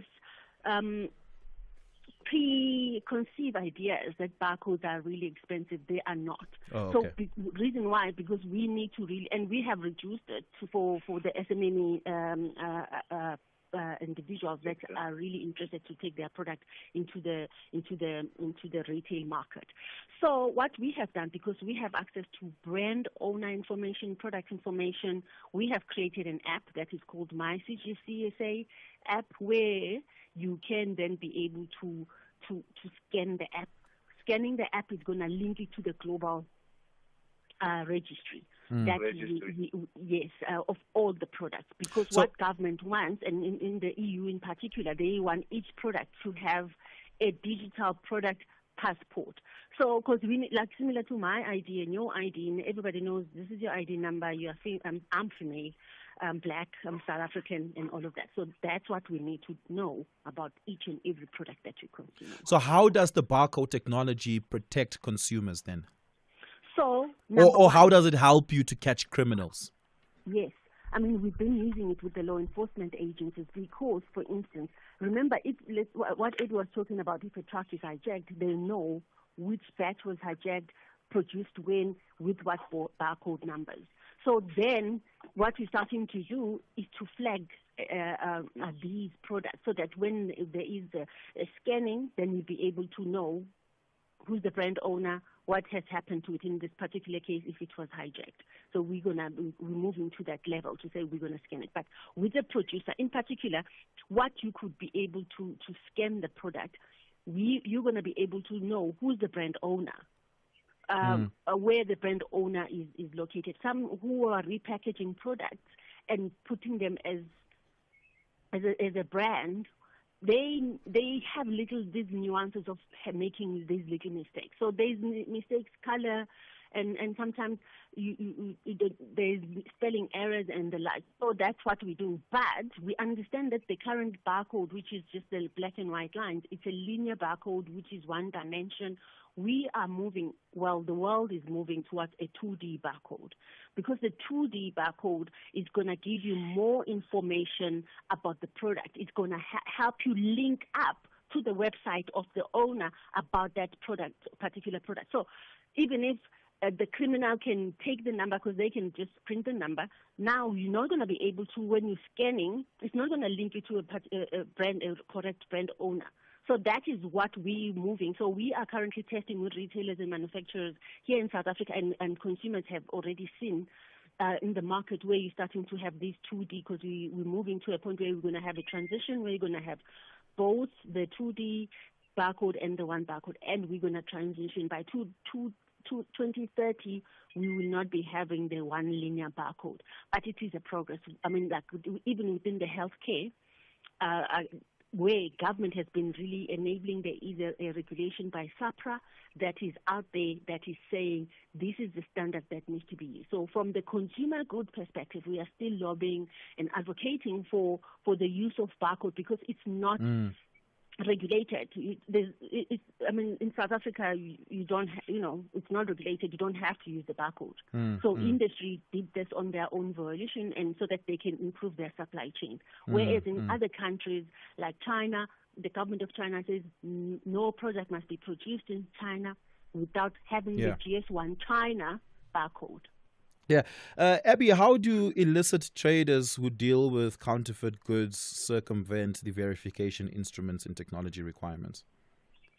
So I was gonna come in there now and give a typical example and just emphasize the importance of the barcode. So at one stage we got some information about somebody selling illicit products. We then escalated to the relevant law enforcement agencies. They went to the scene. They found a warehouse full of product. They then contacted CGCSA. They contacted me directly, and they sent me pictures of the barcode. And how we assisted law enforcement, when we checked the barcode, we determined, so the product was cigarettes, was packaged cigarettes, and when we checked the barcodes came out on Sony records. So the barcodes, they were duplicating another product barcodes and putting it onto their products to legitimize. So what has been happening over the years, law enforcement weren't aware that you can actually use the barcode to identify a product, to ensure that if you are going to make seizures, of products during operations, you can actually verify if this is a genuine product, if it's a counterfeit product, or if it's an illicit product by using the plain and simple barcode. But the reality is the criminals out there also know about this. They also are aware of this, and that is why they use various means. As I said, they would sometimes duplicate. The other example I want to give you is we found a spice manufacturing place, Robertson, and I'll mention the name, Robertson Spices, in Midrand. And they also had barcodes on the packaging. They were printing the packaging themselves. They had the equipment. They were filling the bags with the spices, the boxes, and it all had barcodes. When we checked the barcode on those products, it was actually a genuine Robertson Spices barcode. So what they would do is they would go into supermarkets and they would buy the actual real product and then copy the correct, barcode. And duplicate the barcode and put it onto their product. So it's very sophisticated. They're also making a lot of use of technology to bypass authorities. Yeah. And in the instance where they have a legitimate barcode, how do you then determine if it's an illicit product? So if they have a legitimate barcode, which means they would have bought it from us, so we can backtrack and see who exactly bought the barcode, when they bought the barcode. So we'll be able to see who exactly bought it. So, for example, I can use people to buy barcodes and say I'm going to use it on a product. Then I sell those barcodes to these criminal syndicates, and then they use it on their product. We will then be able to go back to the original individual who bought the barcode, and we would say to them, hello, you bought these barcodes. What product did you use them on? And they would then direct us to wherever we need to go. So I'm just trying to demonstrate how critical the barcode has become in this fight against illicit trade and counterfeit goods. Yeah.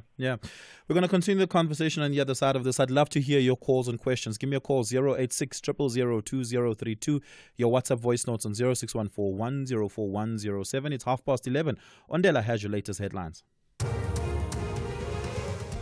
Thank you, Oliver. On the news headlines, the Free State government's termination of former Premier Ace Magashule as former personal assistant Muradi Choloda's bursary is at the center of her cross-examination in the High Court in Bloemfontein. Health Minister Dr. Aaron Motsoaledi says, contrary to media and health experts' reports, the South Africa's HIV/AIDS program is not on the verge of collapse. And head of Durban Tourism, Winnie Mdungwa, says this year's Africa Travel Indaba has successfully positioned the city on a path for future tourism growth. A full update follows at the top of the hour. Hashtag SAFM Talking Point. Taking some of your calls and voice notes, give us a call, 086 000 2032, 086 000 2032. Let's have a listen at this WhatsApp voice note. Morning, Oliver, active citizen in Polokwane.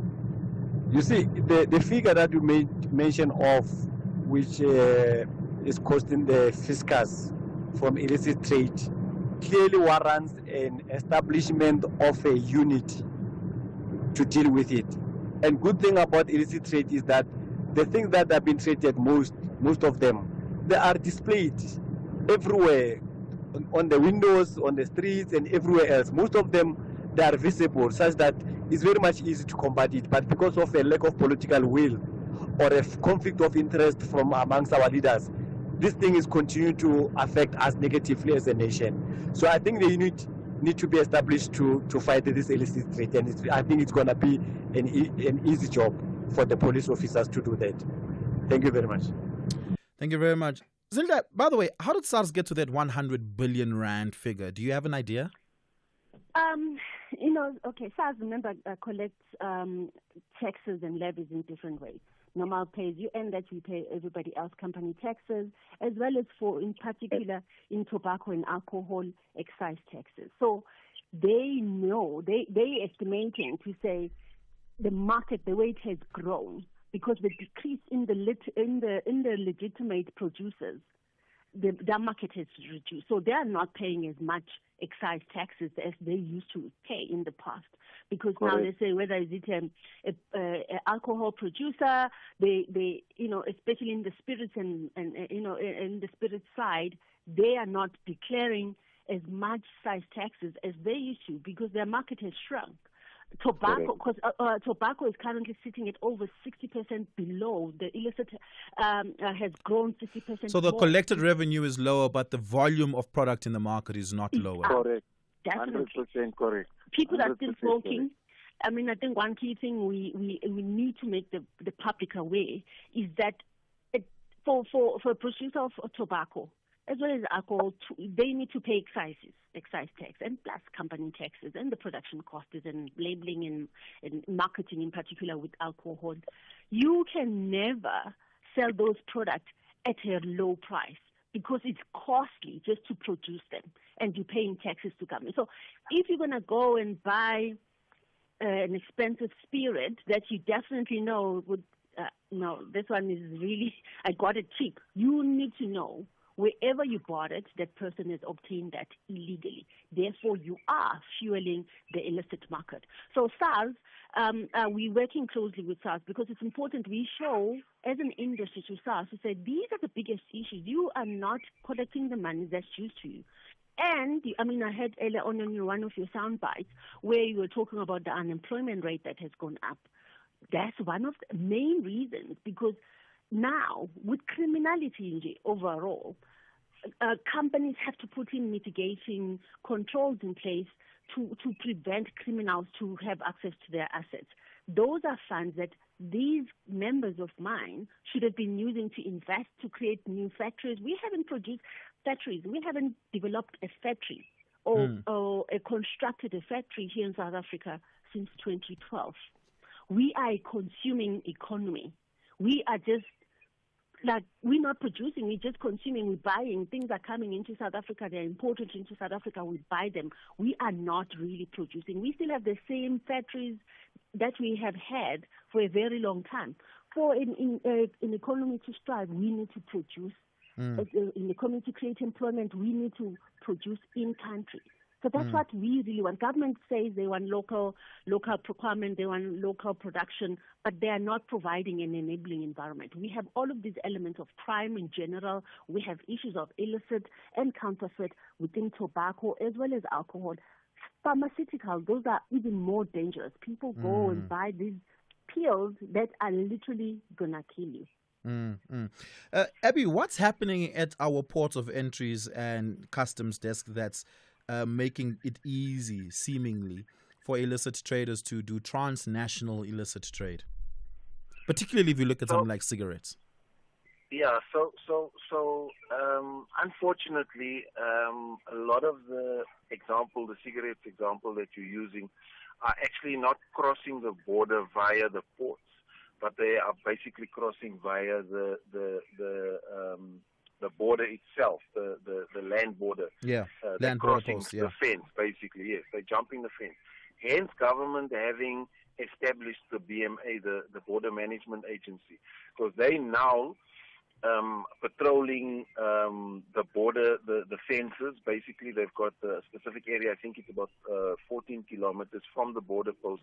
They have patrols in those areas. They're making use of technology. They've got drones that are patrolling the entire border, because the majority of the product is actually not coming through the port itself, but it's basically being brought across via the fences, bridging the fences, and getting the product into the country.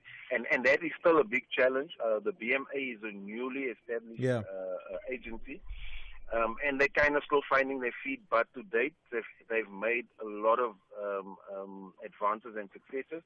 And specifically, if we look at our border because the majority of our cigarette products, illicit cigarette products, are coming from either Mozambique or Zimbabwe.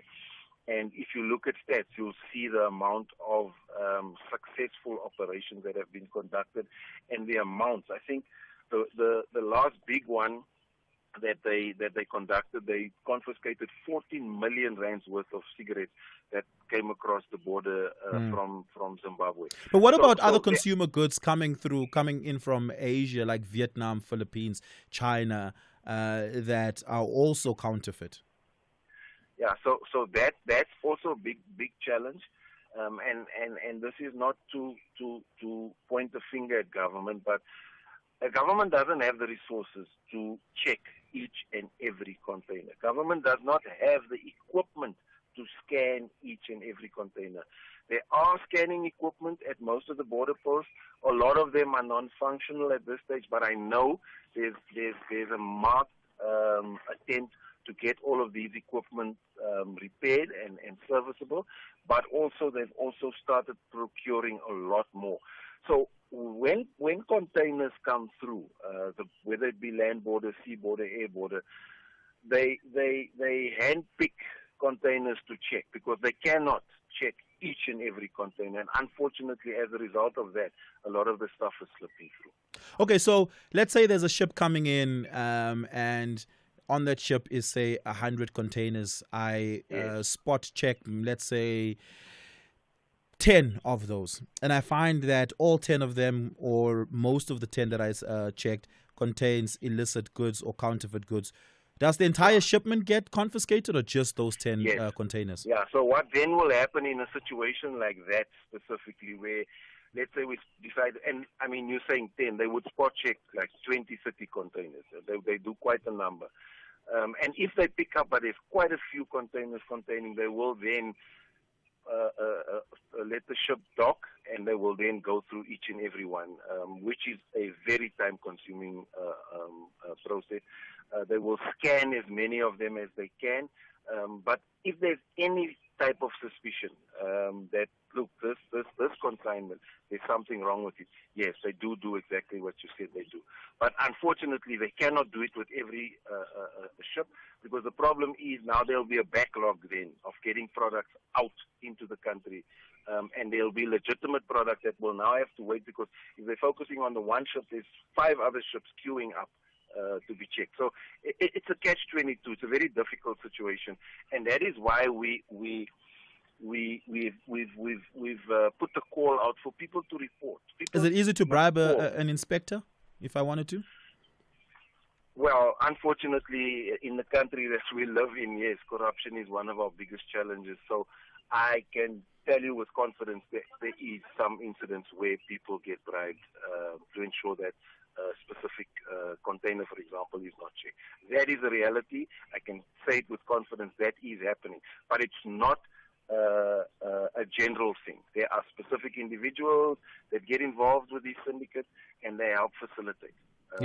But it's not a general thing. It's not everybody working at the ports is making extra on the side.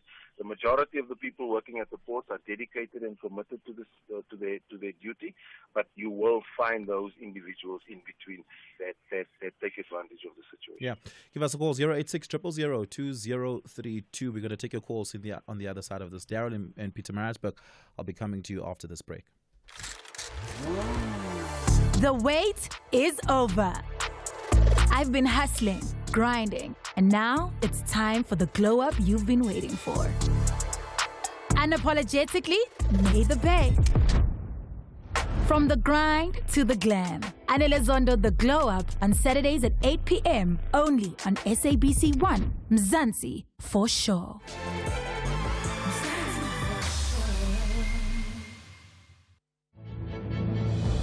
TSG believe if they double their efforts, they will close the curtain with huge smiles. But the Reds are on standby to cheers to an incredible season. This is the Bundesliga. Football as it's meant to be. Witness TSG Hoffenheim against Bayern München on Saturday, 17 May at 3 p.m. Streaming live on SABC Plus, SABC 3, and on SABC Sport on DTT Channel 4. Proudly brought to you by SABC Sport. For the love of the game. Bridget Masinga on SAFM. How are you dealing with aging? Let's face it, it's not much fun. You're slower, you don't remember things, but there's still this great fantastic opportunity called life, and to do something new, to challenge yourself in particular ways. I hate getting old. I'm now early 60s. I'm impatient. I'm grumpy. I don't like change. I don't like noise. It's painful every single day to wake up. The Full Circle with Bridget Masinga, Monday to Friday, 1 to 3 p.m. SAFM. Prime time all day long. Yeah, we've got a few minutes left in the conversation, so we're going to take some of your calls on 086 000 2032. Daryl in Pietermaritzburg. Daryl, good morning. Good morning, bro. How are you? I'm fantastic. Go for it. Sure, bro. No, I can say, my brother, there's no political will. You know, it's like with the job creation and illicitity, it's the same. There's no political will. Let me tell you something about what you'll find now in KZN, in Pietermaritzburg, in High Court. In the door that's entering the court, they are selling illicit cigarettes. In the door, when you enter to court, is there. People are carrying it in the door, in the gate where you enter. In Maritzburg, there's no one who do anything. There's no one. And you go there, in the court, you go there. You'll find boys carrying boxes of illicit cigarettes. And in Maritzburg, and there's a road where Somalians, they've turned it into their road, and they've taken houses, I don't know, they are renting houses, they are making supermarkets.